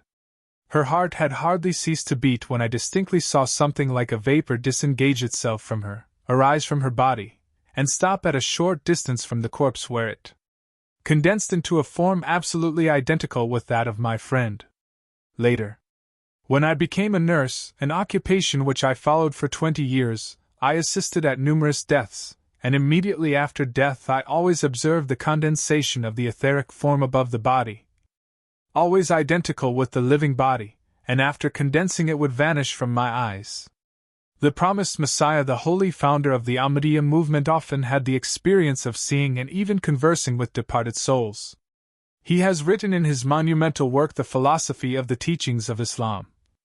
I have personal experience in this matter. Many a time, when fully awake, I have seen visions in which I have seen those who were dead. I have seen many an evildoer and a wicked person with a body quite dark and smoky. I have personal acquaintance with these matters, and I assert it strongly that, as Almighty God has said, everybody is granted a body either transparent or dark. Our real self is not the house of flesh and bone in which we temporarily reside. Unlike the human body, which is mortal, our real body is immortal. Departed souls remember this life. The soul is a conscious entity, and the Holy Quran tells us in many places that in the new life after death it will remember details of its life in this world. The unbelievers and the wicked will ask that they may be sent back to this world to be given a second chance to win the pleasure of God. Had they no memory of this world, then they would not have called upon God to send them back. Until when death comes to one of them, he says entreating, "My Lord, send me back that I may do righteous deeds in the life that I have left behind." Chapter 23, verse 100 to 101. Oh, that we might be sent back! And then we would not treat the signs of our Lord as lies, and we would be of the believers. Chapter 6, verse 28. The following verses also show that departed souls will hold memories of this life. On that day man will remember, but of what avail shall be his remembrance? Chapter 89, verse 24. The dead think they only tarried a short time in this world. Chapter 17, verse 53. In addition to the aforesaid verses, there are also many other similar passages in the Holy Quran. Transition of the soul. The soul is the nucleus of our eternal being and manifests its powers always through a body in this world and in the hereafter. As the soul always needs to operate through a body, the question now arises: in what kind of body does it dwell after it quits the human frame and enters the spirit world? The answer may well be the etheric body or soul body, which varies in degree of radiance or dullness according to the condition of the soul at the time of death. Nevertheless, it does not serve the soul as a permanent body. Islam teaches that following the death of the physical body, the soul undergoes a transformation. It may be likened to a drop of sperm which grows and develops in the womb, from whence it emerges as a new creation in the form of a fully developed child. Similarly, after death, the soul may be likened to a sperm drop and its temporary body to a womb in which it undergoes a transformation, eventually to emerge on the day of resurrection as a new spiritual creation. This body now possesses a new soul. The general physical and mental features of a child much depends upon the multifarious inherent characteristics locked within the sperm drop cell. Similarly, the condition of the new spiritual body depends much upon the state of the soul when it quitted this world. The new body now develops and matures as the child grows and matures in adult age, and when this process is completed on the day of judgment, The gateways of heaven and hell are opened wide. Exact manner and at the very same time. Such an experience may also happen when asleep. God is merciful, and in His mercy He has decreed that the punishments of hell will not be everlasting. Wrongdoers will suffer their condign punishments more or less as do convicts in prison, after which they will be released and allowed to enter heaven, where grades and stages of spiritual rewards and attainments are innumerable. God says in the Holy Quran, "And for all are grades of rank according to what they did." Chapter 46 verse 20. Behold, how we have created some of them over others in the present life, and surely, the hereafter shall be greater in degrees of rank and greater in excellence. Chapter 17 verse 22. The Holy Prophet Muhammad, may peace be on him, has said, "There are 100 grades in paradise prepared by Allah for those who fight in the path of Allah, and, in between each, is as great a distance as between earth and heaven." Bukhari.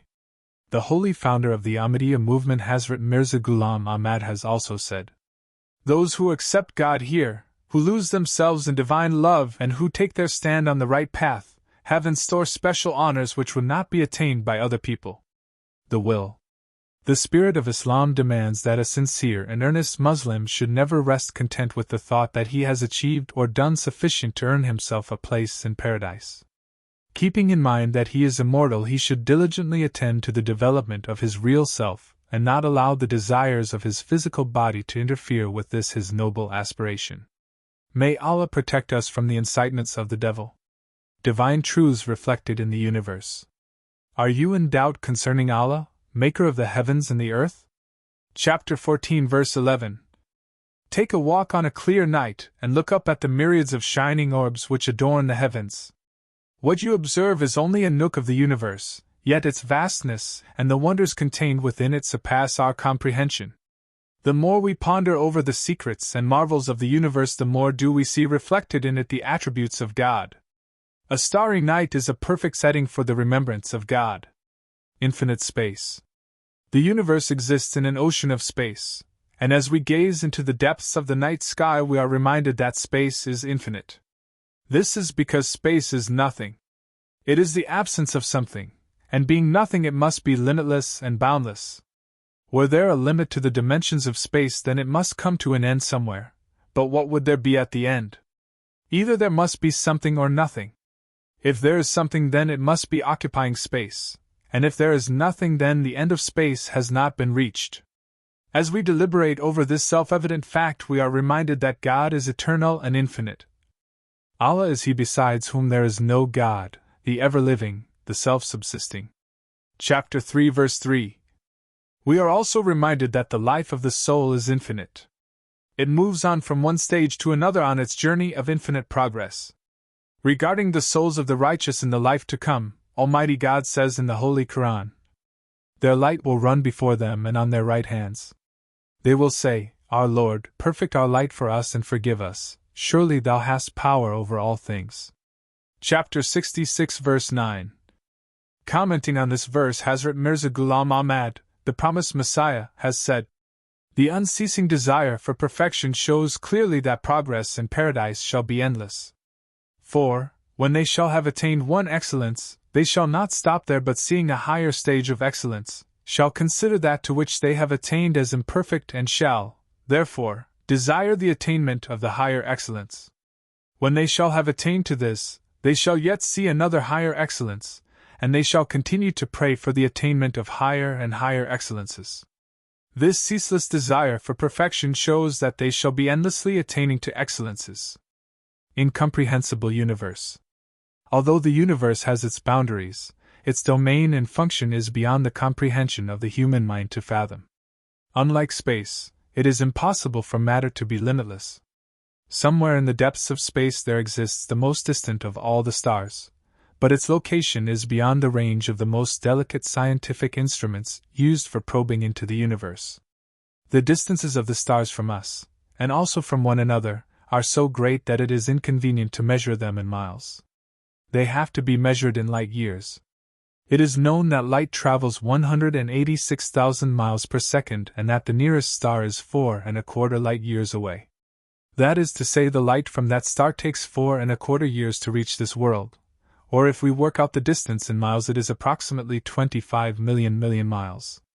In endeavoring to comprehend such a distance, the brain becomes severely taxed, but this distance is almost negligible when compared to the greater astronomical distances which separate us from the stars in the remote regions of heavens.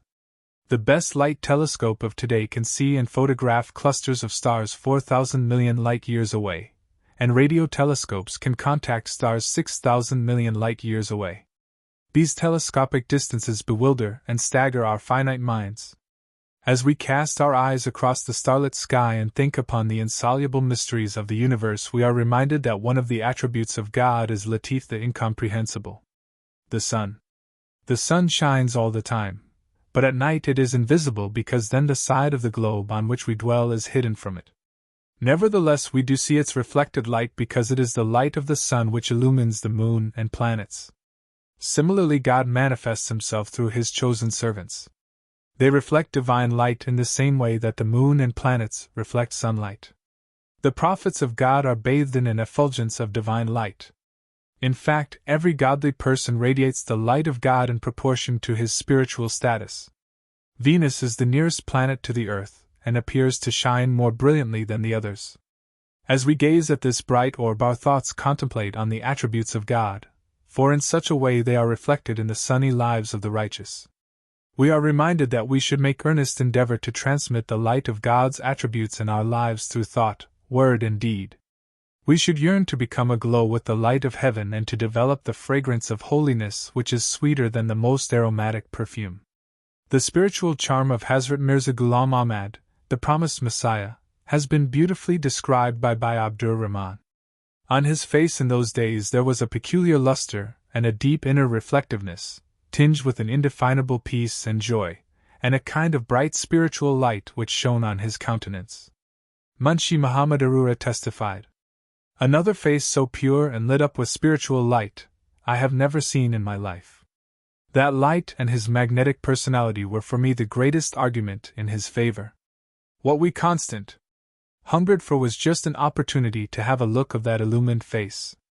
Persons who enjoy a measure of spiritual illumination are able to recognize this subtle light in others who possess it. It is charged with magnetic attraction and draws together persons of similar spiritual semblance. Were two such persons among a large company of people, they would quickly be drawn towards one another, and this phenomenon establishes the truth of the maxim like attracts like. The sun is the master of the solar system. Life on Earth depends entirely on solar radiation. Were there no sun, there would not exist a vestige of life on this planet. The Earth would be a frozen ball hurtling on and on through the immensity of space, and so would the other planets until, perhaps, they become the satellites of another star. The sun can function without its family of attendant orbs, but they cannot function without the sun. The sun is the master of the solar system. Likewise, God is master of the universe, Lord of all the worlds. Chapter 1 verse 2. As the planets are dependent on the sun, so everybody is dependent on God, and as the sun is not dependent on the planets, so God is not dependent on anyone. The solar system reflects this great truth which has been emphasized in the Holy Quran. Independent and besought of all. Chapter 1:12 verse 3. The sun is different in structure to the planets which are continually revolving around it. The latter are great balls of rock and mineral, while the sun is a sphere of burning gas. This fact reminds us that God is also different from his creation, and there is none like unto him. Chapter 1:12 verse 5. The sun is the only orb in the solar system which generates its own light.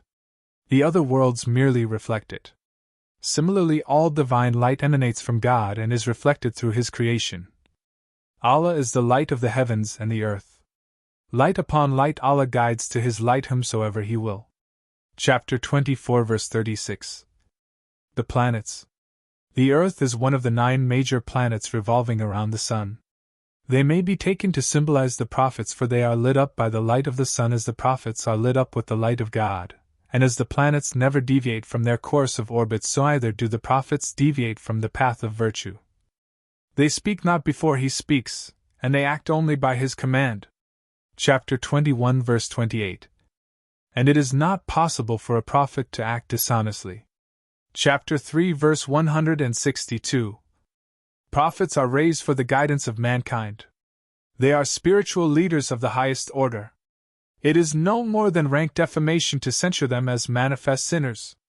The authors of the various books of the Bible have gone beyond all limits of propriety in attributing to them acts of drunkenness, adultery, and murder. It is utterly absurd to suppose that debauchers and criminals can inspire people to righteousness. Even an ordinary preacher would be ostracized by his community were he found engaged in less serious transgressions. Thank God for His Word, the Holy Quran, which has exculpated the prophets from the heinous charges heaped upon them in the Bible. Each planet travels at a different speed according to the distance it is from the sun. The rule is that the nearer a planet is to the sun, the faster it travels. Similarly, the nearer a person is to God, the faster he progresses spiritually. Meteors. High up in space there are billions of meteors speeding around the sun. They have been described as the rubble and dust of the universe. The majority of them weigh no more than a grain of sand, though some are considerably larger. Meteors are continually entering the Earth's atmosphere from outer space, but no sooner do they enter than they burn up.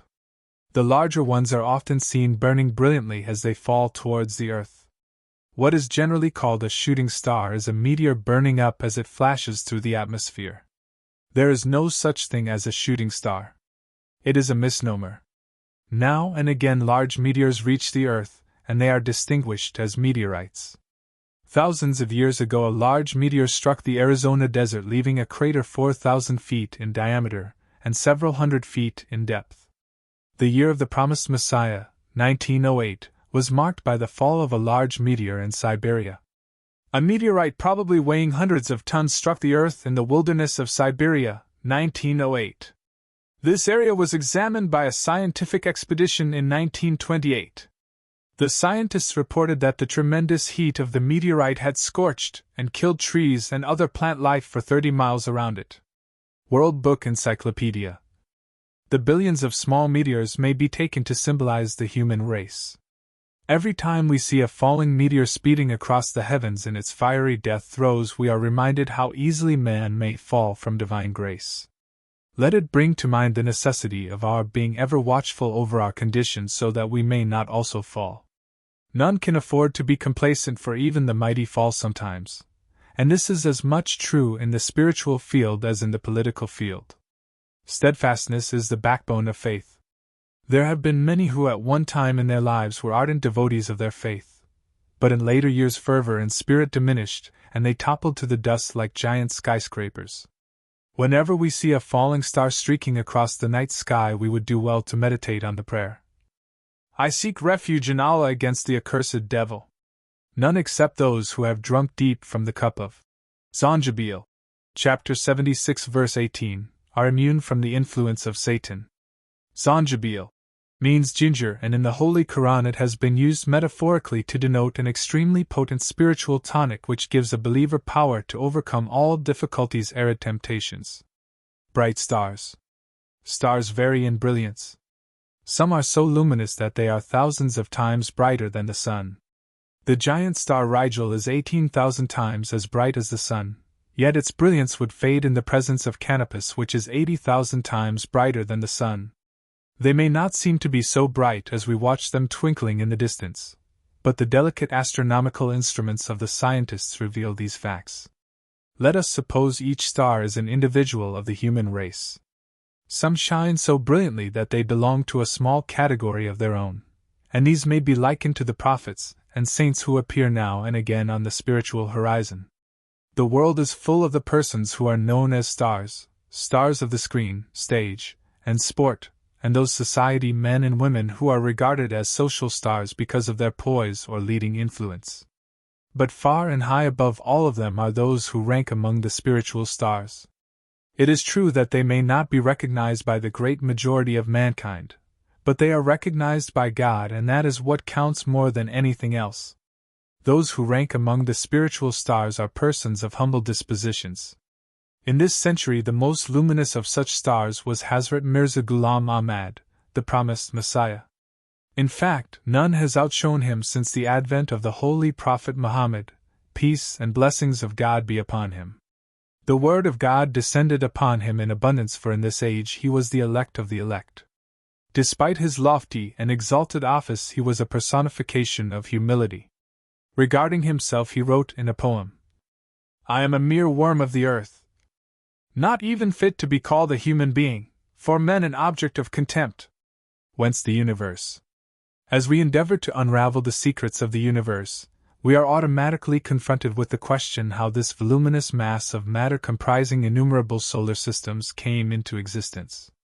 Man's concern is really limited only to that small dot of space which is occupied by our solar system, and in that dot is the tiniest of specks on which he lives. It has been said that 1,000,000 times 1,000,000 atoms makes a lump too small to see, and it may well be true that in relation to the size of the universe the world is no larger than an atom. Once again, let us try to picture the immensity of the universe. Our solar system is part of a gigantic galaxy of stars, and the Milky Way is only a part of it. Every star which can be seen with the naked eye is a unit of this galaxy, yet we are told by our leading astronomers that 1,000,000,000,000 galaxies lie within range of our largest telescopes. That is to say 1,000,000 times 1,000,000, and no one knows how many more trillions of galaxies lie beyond the range of the telescopes. Whence came the universe? Before matter became molded into globular shapes, no doubt there was a time when it existed in a different and extenuated form. But in this treatise we are not dealing with the chemistry of the universe. We are concerned with the original cause behind the creation of matter, and we are assisted from the knowledge that something cannot be created from nothing. This is a self-evident fact which directs us to the conclusion that there must exist an omnipotent power. The source from which matter originated has been a stumbling block to many astronomers and scientists. Patrick Moore, a well-known astronomer, has said, "When we come to consider how the universe itself was created, we run up against a blank wall." Hoyle has also stated, "Material simply appears, it is created.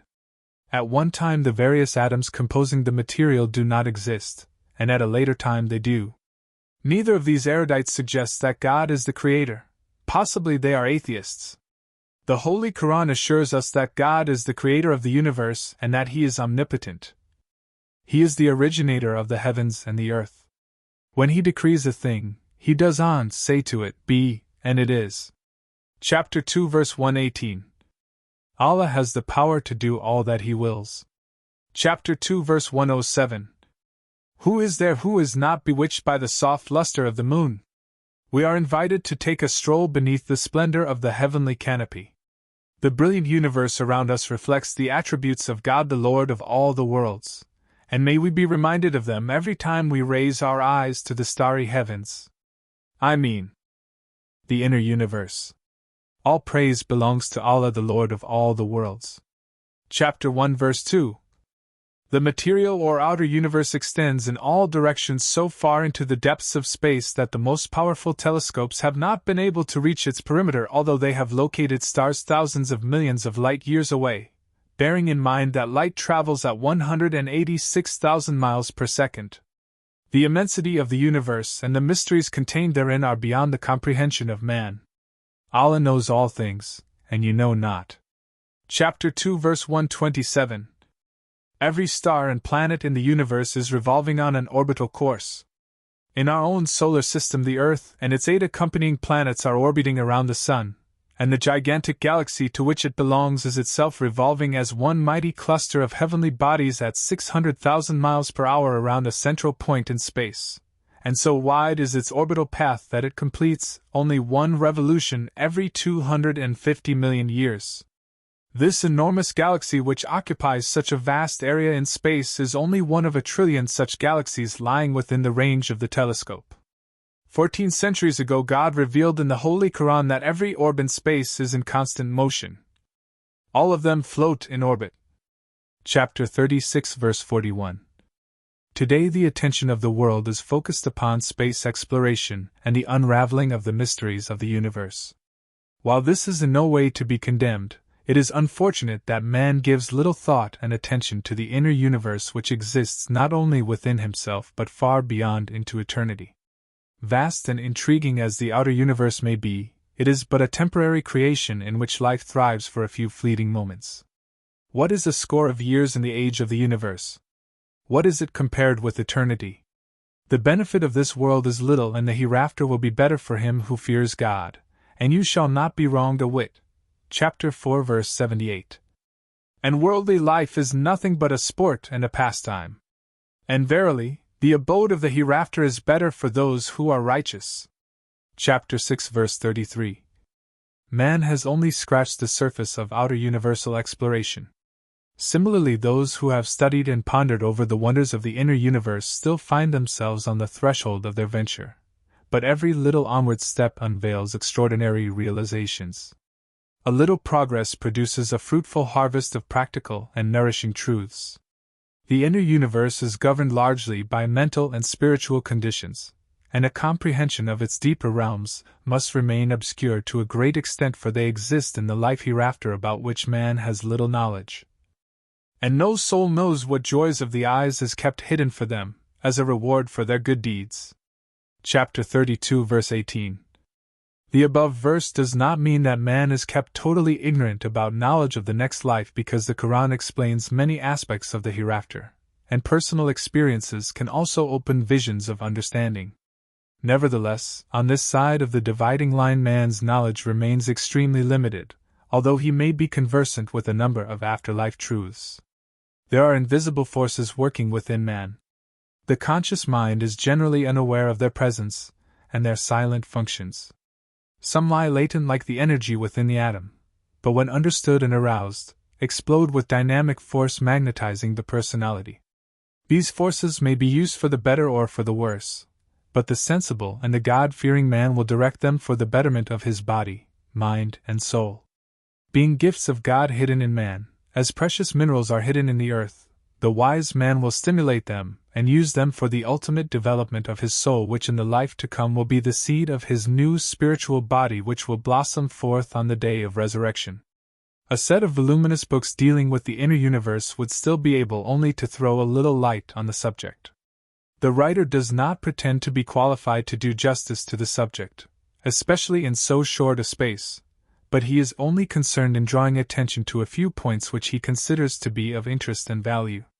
Otherwise, God alone is the one authority on the subject. Verily, Allah knows the secrets of the heavens and the earth. Chapter 49 verse 19. Let us proceed to consider the following four bodies of man. 1. The physical body. 2. The mental body. 3. The etheric body. 4. The spiritual body. Physical body.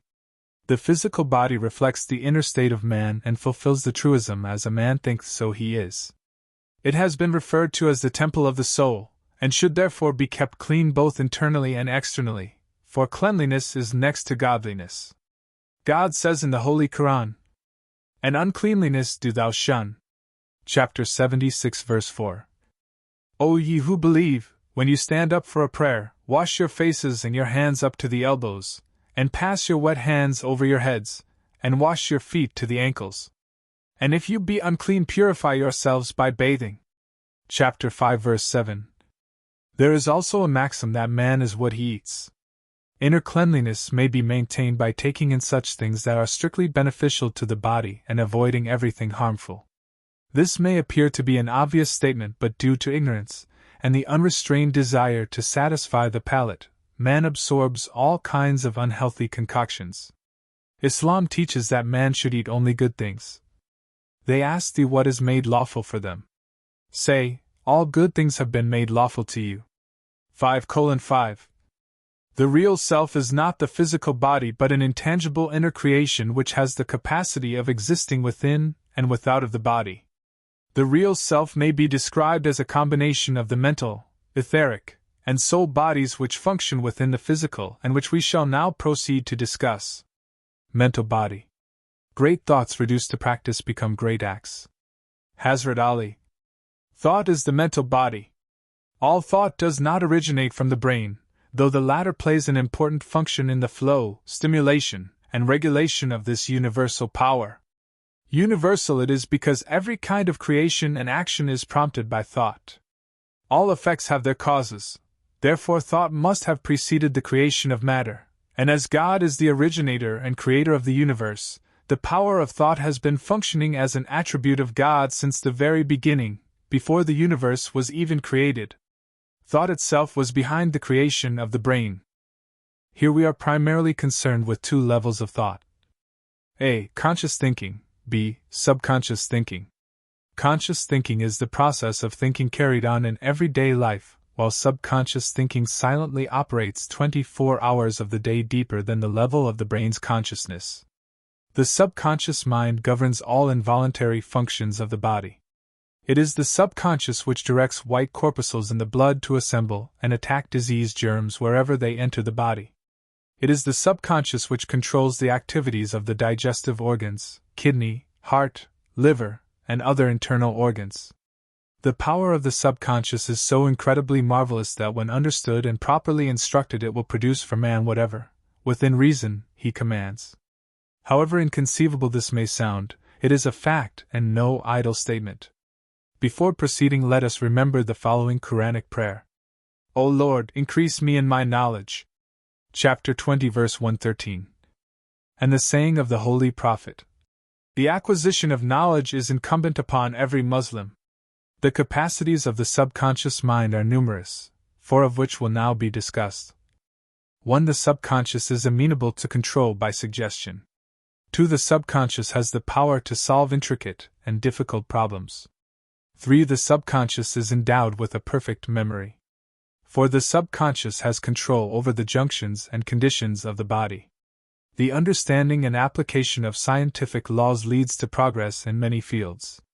We live in an age of scientific inventions and discoveries which serve as a boon to humanity. These laws of science are helpful to man not only for his material advancement, but also for his spiritual elevation. The radio, for instance, is a medium of imparting secular and religious education. Similarly, there is the science of the mind which, when understood and applied, can be of inestimable value in the development of noble, uplifting, and spiritual qualities. This important point is being kept in mind while presenting this study on the working of the mind. It has already been stated that man is what he thinketh, which means that progress sprouts from the soil of thought. Man is made or unmade by himself in the armory of thought where he forges the weapons by which he destroys himself. He also fashions the tools with which he builds for himself heavenly mansions of joy and strength. James Allen. The subconscious mind may be likened to a fertile garden and the conscious mind as the gardener. Each thought which is properly impressed upon the subconscious will fructify like a seed and produce a corresponding expression in the personality, or attract any desired object providing it is not obviously beyond attainment. This is a law which never fails if the thought seeds are properly sown and nourished in the soil of the subconscious. The seed planted by the gardener needs sunshine, water, and manure to effect its successful growth. Similarly, the thought planted in the subconscious needs to be nourished with a strong desire, visualization of the object desired, and confident faith in the ultimate realization of the desired object. Then, as if by magic, the mental vision will become transmuted into its physical equivalent. Remember that the subconscious is amenable to control by suggestion. The creative power of the mind responds to every suggestion or command fed to the subconscious. It is a golden gift which God has implanted in man. It needs only to be recognized and awakened in order to render him immense service. It is man's most reliable servant. When the power of the subconscious is fully experienced, man can instruct it with carefree certainty, and with instinctive knowledge that it will materialize the blueprint impressed upon it. It is important to know that the mind can work both for and against a person. Positive thoughts produce positive results, negative thoughts produce negative results. Think success, you attract success. Think failure, you attract failure. Think health, you attract health. Think illness, you attract illness. Like attracts like. Man attracts to himself those things and conditions which harmonize with his internal thinking. The creative power of the subconscious mind lies within all awaiting to be tapped and directed. Through the aid to thought control, man can alter his entire character. He is the gardener of his own mind and possesses the capacity to weed out all negative thoughts and in their place sow and cultivate their opposite kind, which will automatically produce the flowers and fruits of a beautiful character. Self-mastery is the key to success. This doctrine is not at variance with God's omnipotence. It is true that God is all-powerful and that He can intervene when and where He wishes, but it is extremely rare that He does intervene in the operation of natural laws which He Himself created. A ball thrown into the air will fall to earth in obedience to the law of gravity. God certainly does possess the power to prevent the ball from falling and cause it to suspend stationary in the air, but unless there is a very special reason for showing such a miracle, God does not interfere with the working of natural laws. No doubt Abraham was thrown in a fire and God protected him from the flames so that he came forth unscathed, but this was a rare instance, otherwise fire always destroys. Similarly, the law governing the creative power of the mind always works, though it is agreed that God Almighty has the power to intervene, for He is all-powerful and everything is subservient to Him. The subconscious has the power to solve difficult and intricate problems. Answers have sometimes been flashed to the conscious mind in sleep or in leisurely moments during the day when the mind was not concentrating on the problem. It is well established that prior to falling asleep, self-suggestion stimulates the subconscious in acting upon the suggestion passed to it, because the creative power of the mind works best when the conscious mind is asleep, relaxed, or pleasantly occupied.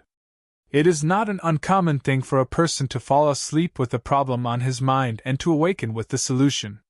The subconscious mind is awake and active 24 hours of the day, even when the conscious mind is asleep. Successful results can be obtained by conveying guidance and instructions in a low voice to a sleeping person. Constructive suggestions on self-improvement, overcoming bad habits, etc., whispered over and over again into the ears of sleeping children can prove most fruitful. A father assisted his son in mastering a troublesome subject. The night before the final examination, he sat beside the bed of his boy and read aloud repeatedly that portion of his studies which he had difficulty in learning. The father reported that the following day the boy wrote a perfect paper.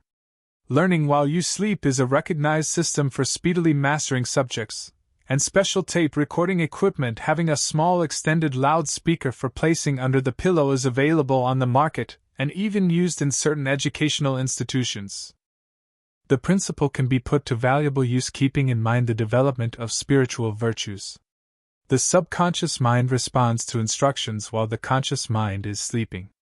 There are few persons who have not at one time or another consciously or unconsciously instructed their subconscious to awaken them at a fixed time, and accordingly they woke at the right time. The subconscious is endowed with a perfect memory.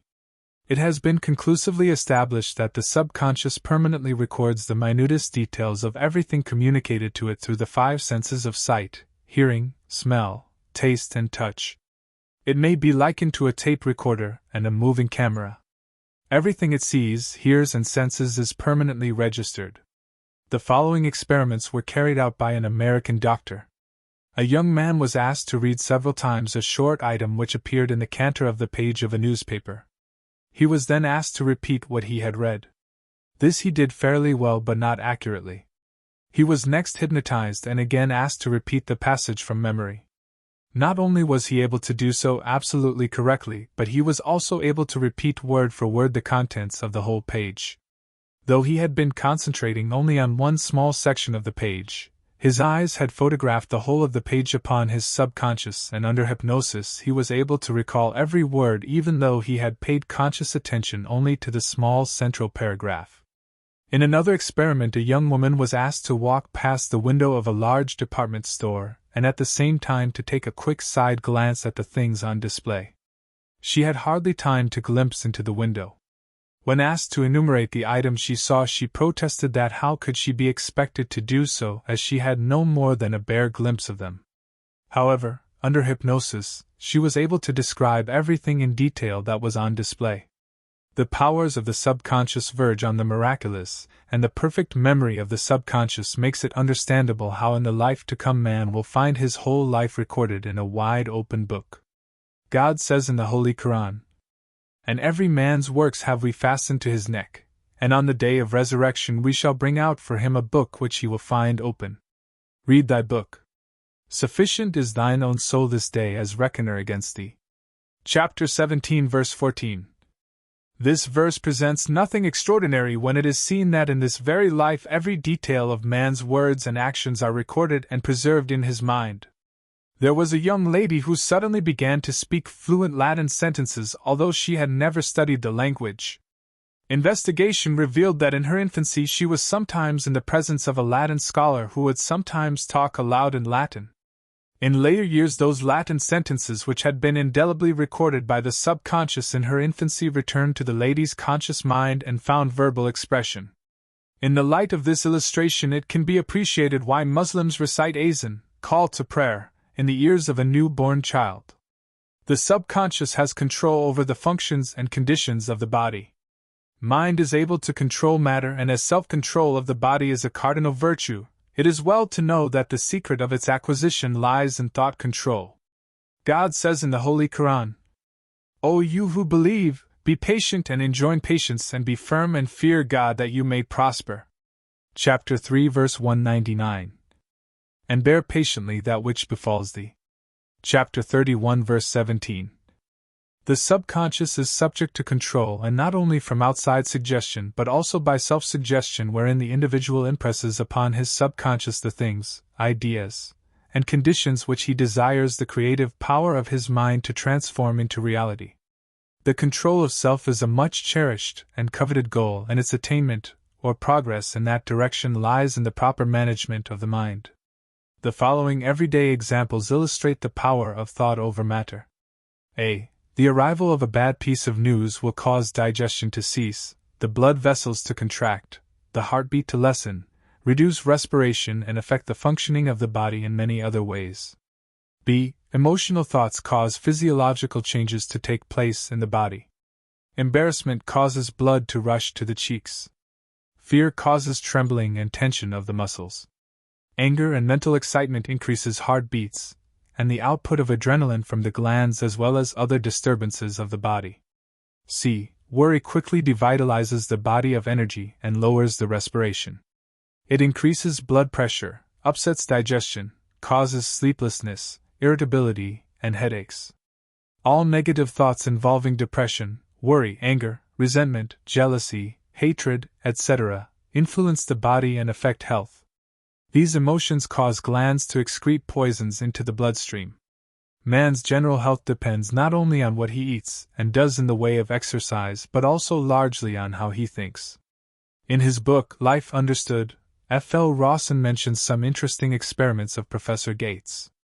The professor discovered that the change of mental state changed the chemical character of the perspiration, which varied each time with the change of the mental state of the person. When the breath of a person was first tested by a certain procedure involving blowing through a cooled test tube, a colorless liquid resulted, but when he was made angry, then his breath caused a sediment of brownish material to appear in the tube. Sorrow produced a gray material, remorse pink, etc. As with the experiment of the perspiration, each kind of thinking caused the system to expel its own kind of material. Later he collected sufficient of the brownish material to administer as a medicine, and each time it created nervous excitability or irritability in the person. Another instance is mentioned of a strong, healthy mother who had a baby which was also in perfect health. Something occurred which caused the mother to become violently angry, which produced a poison in the system that found its way to the mother's milk and killed the infant. The bedside manner of a doctor plays an important part in the reaction of his patients. His pleasant demeanor and confident attitude can charge the patient with recuperative energy and ultimate recovery without the aid of medicine. Patients have been given colored water and sugar pills under the belief that they were receiving a wonder drug. As a result, they have speedily recovered and credited the wonder drug as the cause of their cure, whereas the cure lay only in the mind's belief. 2 doctors carried out the following experiment to test the effects of imaginative thought. After several normal medicines had been given to patients in a ward, the doctors suddenly had them informed that in error they had been given an emetic, medicine to cause vomiting, instead of their correct medicine.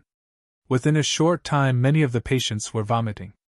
There is the well-known case of a condemned prisoner who was told that he would be executed by being bled to death.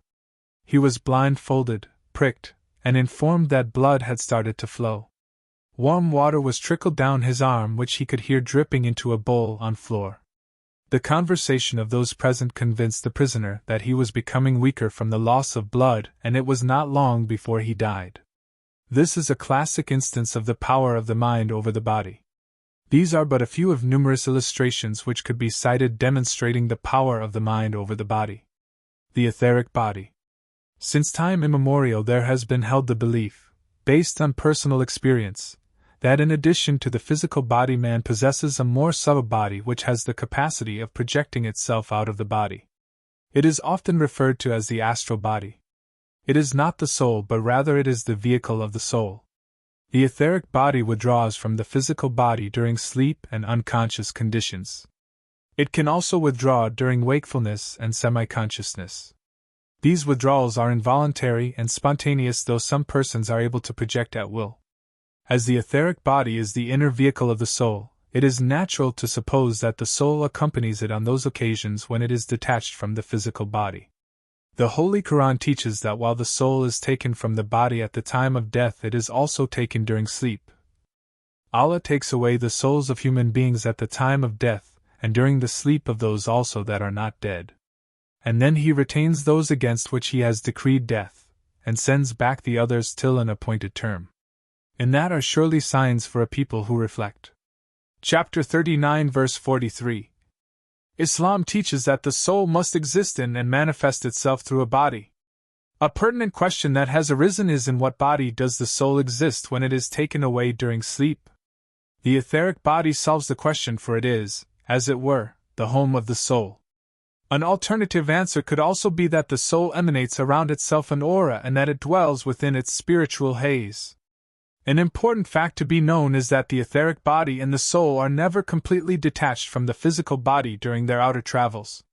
They are linked by an intangible spiritual cord, so, in fact, the etheric body and the soul are at no time completely separated from the physical body before death. This linking cord is sometimes called the astral cord and has been clearly observed by those who have out-of-the-body experiences. It may be likened to the umbilical cord uniting mother and infant even after it has left the dark world of the womb and entered the new outer world. The new-born infant is freed from all connection with its mother on the severance of the umbilical cord. Similarly, the etheric body and soul are completely and permanently freed from the physical body when the astral cord is severed. At other times, the astral cord always unites the physical body with the etheric body when it is detached and projected from the former.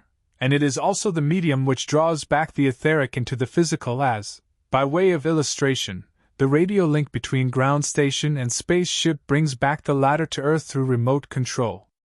There is, therefore, a double counterpart in man which can move and travel out of his physical body and at the same time be normally conscious. While projected, he can look down upon his physical body lying on the bed, or wherever it may be. In his etheric body, man can travel to far-off places and verify the truth of this phenomenon by later describing in detail the place he visited, although he had never visited the place in his life. Astral projection is no dream, illusion, or hallucination. The etheric body is wide awake and fully conscious when detached from the body, being able to see and hear what is taking place in the material world. Normally, a person has no recollection of the outer journeys of his etheric body, but it is not an unusual thing for a person to find himself separated away from his physical body and at the same time in his full wide-awake senses, and he is able to remember this experience afterwards.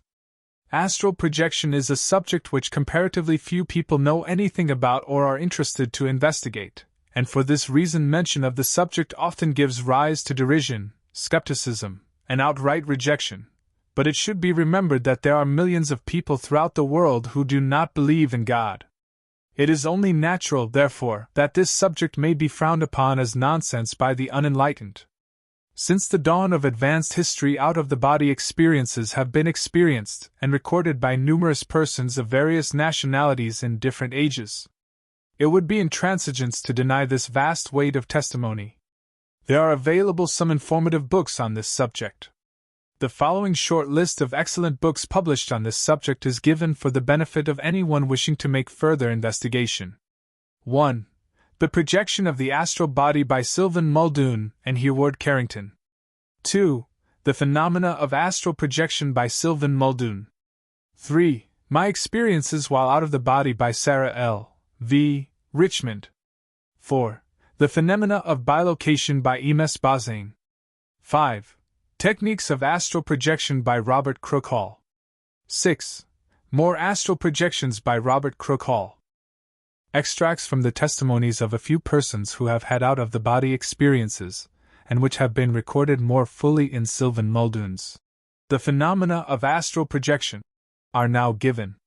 Mrs. Devota Parker of Baltimore, USA, wrote, "My first experience was of a very short duration and occurred many years ago. I simply awoke early one morning and found myself standing in my room looking at my own physical body lying upon the bed in front of me, fast asleep." Mrs. Vernice Atherton of St. Louis, Missouri, USA, signed a document in which she wrote, "I could see myself lying on the bed, and yet I knew I was not in that body. I was standing outside it, and my father, died 2.5 years before, who was standing beside me, as real as he had been in his earth life. Soon everything went black, and in a few moments I was back in my physical body again. I know I had been awake outside my physical self. I knew it had not been a dream, for I had been awake, and yet, knowing nothing of psychic phenomena, I did not really know what had happened to me. A gentleman of Plymouth, England, who prefers to withhold his name, has stated, I suddenly discovered that I was up above my body, looking directly down upon it. It was lying upon the bed as clearly as day. I had a good searching look at the face in particular, and thought how strange it was to be now looking at myself just as other people saw me. The experience was very real and definite indeed.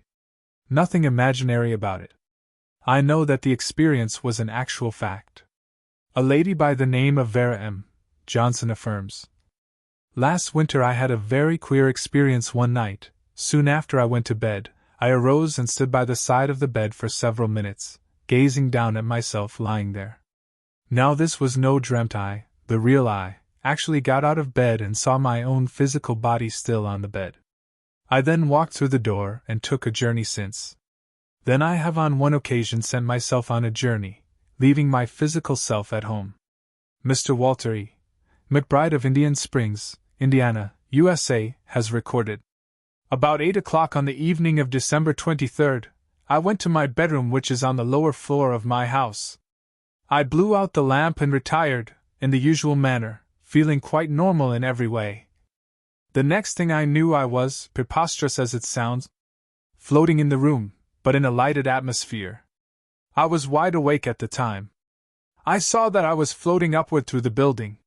The ceiling and the upper floor failed to stop me. I passed through them with ease.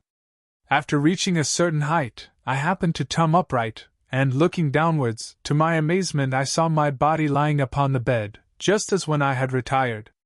In an old copy of The Occult Review, 1908, page 160, Dr. Franz Hartmann wrote, In 1884, when I happened to be in Colombo, Ceylon, I was one day in the company of my friend, at the office of a dentist for the extraction of a tooth. I inhaled chloroform, and was hardly under the influence when I found myself standing behind the armchair in which my body was reclining. I saw myself and felt precisely the same person as when in the normal state. I saw everything about me, and heard what was being said. But when I tried to touch the instruments on the little table near the armchair, I saw my fingers pass through them.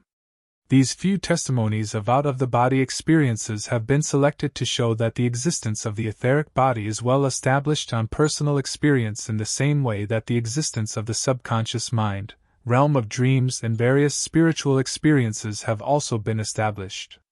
Out-of-the-body experiences have convinced many a skeptic that there is far more to life than temporary physical existence, and done much to deepen faith in survival after death. The soul body. The soul is man's most precious possession, which lives on into eternity, passing from one to another stage of spiritual development. Although God has declared that in this life man's knowledge of the soul must remain extremely limited, nevertheless the Holy Quran, which is the irrefutable word of God and ever-open challenge to bishops, priests, atheists, or anyone else, throws more authentic light on the nature of the soul than any other scripture or book on the subject. As the divine authority of the Holy Quran is quite an extensive subject, it cannot be entered upon now. According to the Quran, the soul is born with the birth of the body. It does not enter the body from some outside realm where it pre-existed. It lies concealed in the seed of man and develops along with the body in the womb. God says in the Holy Quran, "And we fashioned the sperm into a clot, then we fashioned bones out of this shapeless lump, then we clothed the bones with flesh, then we developed it into another creation. So blessed be Allah, the best of creators." Chapter 23 verse 15. Recognition of the true conception of God, right thinking and good actions combined together in producing the perfect nourishment on which the soul thrives. While care of the body is essential and insisted upon by Islam, nevertheless, the care of the soul should hold uppermost thought in the mind. In other words, it is better that a man should lose his life than to lose his soul. The soul is a finer and more delicate body than the etheric body, and it would appear that for a while after death it continues to dwell within the latter. The Quran teaches that there is an intermediate state where the soul exists from time of death until the day of resurrection, which is the day when the soul will have grown and emerged as a new spiritual creation. The intermediate state, or barzakh in Islamic terminology, is not a place where the soul remains idle until the day of resurrection, for there it is undergoing a new spiritual growth and transformation as does the seed of man in the womb of the mother. During this period of rebirth the soul is conscious and able to experience heavenly joys or hellish torments according to its spiritual condition at the time of death. Even in this life man can have a taste of heavenly or hellish life, but in barzakh they will be felt more palpably, and even still more on the day of resurrection. Those who are negligent of their souls in this life should remember God's warning. On that day none can punish like unto his punishment.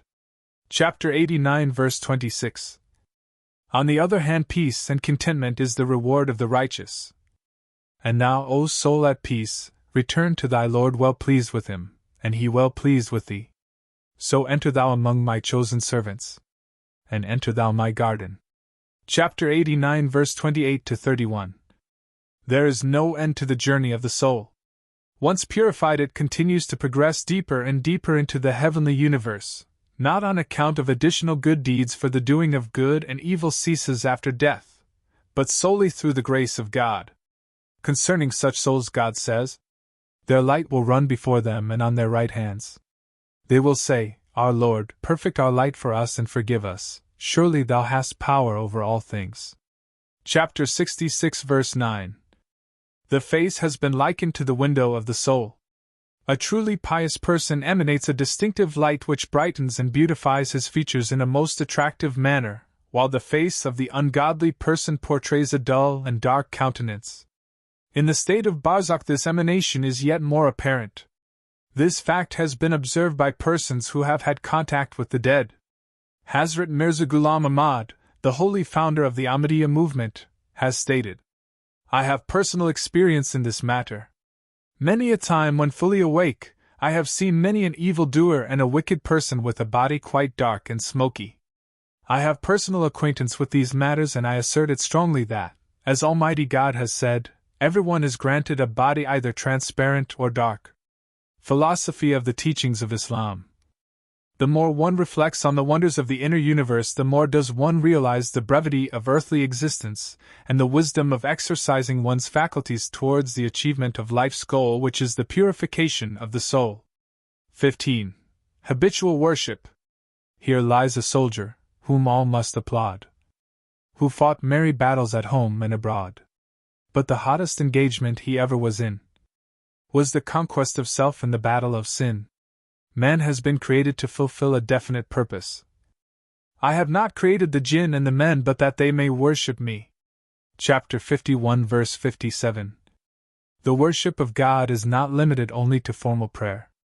It encompasses all thoughts, words and deeds which, when actuated with righteous intention, become acts of worship. Worship of God is the purpose of existence. A Muslim may enjoy a worldly career such as an architect, doctor, teacher, lawyer, property agent, or businessman, but of immense more importance to him should be his spiritual career, which will never shine as it should if he is more concerned in his attachment to worldly affairs.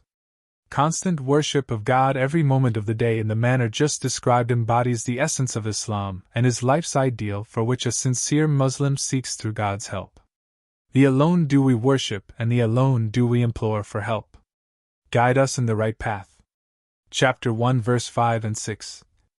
Islam teaches that the goal of life is self-purification, for which every Muslim should strive with the most earnest devotion and resolve.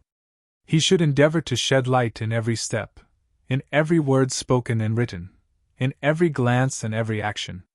The promised Messiah, the holy founder of the Ahmadiyya movement, says in one of his poems, "Everything thou hast in thy mind, every thought thou nourisheth, other than that of God, and of winning his approbation is an idol which thou worshipest. O thou weak of faith! Beware of these hidden idols, guard well thy heart, and keep it always out of their reach. Life is a battle, but the fruits of victory are always sweet. Man has to conquer all kinds of temptations, lures of the world, negligence, carelessness, and a host of imperfections. Final victory sometimes seems far away, almost out of reach, but God has promised success to those who persevere, and this matter has been explained by Hazrat Khalifatul Masih II in the following encouraging words.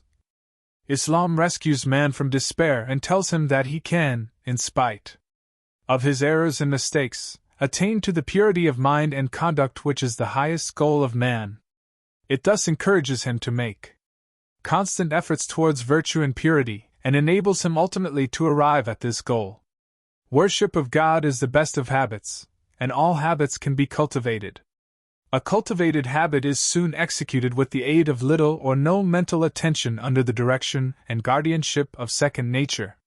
The student typist in the early stages of training slowly finds and taps the letters with concentrated attention, and even then makes numerous mistakes. But continued practice increases his speed and decreases his mistakes until eventually his fingers speed over the keyboard, tapping out 120 words a minute in a state of mental relaxation and with no apparent attention to the movement of his fingers. The subconscious has taken command. Habits of worship can also respond to natural impulses after a period of proper attention. The person who strives to be patient and is diligent in practice will, after due course of time, display patience automatically under the most exasperating tests, because this virtue of virtues has become ingrained in his very nature. In like manner, all virtues can be developed if given the necessary earnest attention, and as the virtuous life and the Islamic life are synonymous, it behooves every Muslim to fulfill the object of his creation by worshipping God through the cultivation of all virtues. Nothing worthwhile can be achieved without effort, and the law holds good in matters of faith. God helps those who help themselves. And He expects, in fact demands, Muslims to exert themselves in virtue, even to the extent that they should endeavor to excel one another in virtue and steadfastness. Be steadfast and strive to excel in steadfastness. Chapter 3 verse 200. The purpose of man's existence has been clearly pointed out in the Holy Quran. Its attainment necessitates a willing readiness to adopt all ways and means in winning the pleasure of God and in avoiding His displeasure. No doubt the way is an uphill path, but it is the most rewarding of all undertakings. Worship of God is characterized by submission to God, which is a prerequisite for winning the pleasure of God. And who is better in faith than he who submits himself to Allah? Chapter 4 verse 126. The promised Messiah expressed in strong and unequivocal words the proper significance of Islamic worship and called upon his followers to adhere strictly to the tenets of Islam, otherwise in no real sense could they call themselves Muslims and followers of him. He went to the extent of warning his followers that even if there existed an atom of worldliness in their hearts, their souls were in jeopardy. Not everyone is in the same spiritual status, but the fire of ambition to overcome satanic obstacles and advance higher towards God should always burn in the heart of a Muslim in whatever stage he may be, and as long as this spirit is alive, then his sincere endeavors may, through God's grace and mercy, atone for any shortcomings yet to be conquered. The promised Messiah has said, God's will and His pleasure should be the supreme thought in your mind. God's pleasure and His displeasure should serve as motive power for all our actions. This is the kind of life in which lies real prosperity. Although Muslims have been blessed with the Holy Quran for guidance, yet so many are mainly concerned in the mad rush for money, mistakenly or foolishly thinking that prosperity lies in affluence, whereas if they had true love and faith in their hearts for Islam, they would seek prosperity where it really lies. Verily he truly prospers who purifies himself, and remembers the name of his Lord and offer prayers. But you prefer the life of this world, whereas the hereafter is better and more lasting. Chapter 87 verse 15-18. The promised Messiah has emphasized the importance of wholehearted devotion to God. Come wholly and solely to Him, and that you lose interest in this world. While we have to live in this world, nevertheless, we should not allow the greed and love for material wealth and pleasures to override our spiritual obligations. Life in this world is a fleeting existence. It comes and goes like a dream. The physical body is an evanescent shell containing the eternal self, the soul. Yet through his foolhardiness or ignorance, man is more interested in his material welfare than in his spiritual welfare. The promised Messiah has been raised in this age among the Muslims to rekindle love for Islam in their hearts, and to invite all mankind into its fold. The promised Messiah successfully laid the foundation of his divine mission, and in order to present the message and spiritual efficacy of Islam, he commissioned his followers to mold their lives and conduct wholeheartedly in conformity with the true teachings of Islam, and thereby practice habitual worship.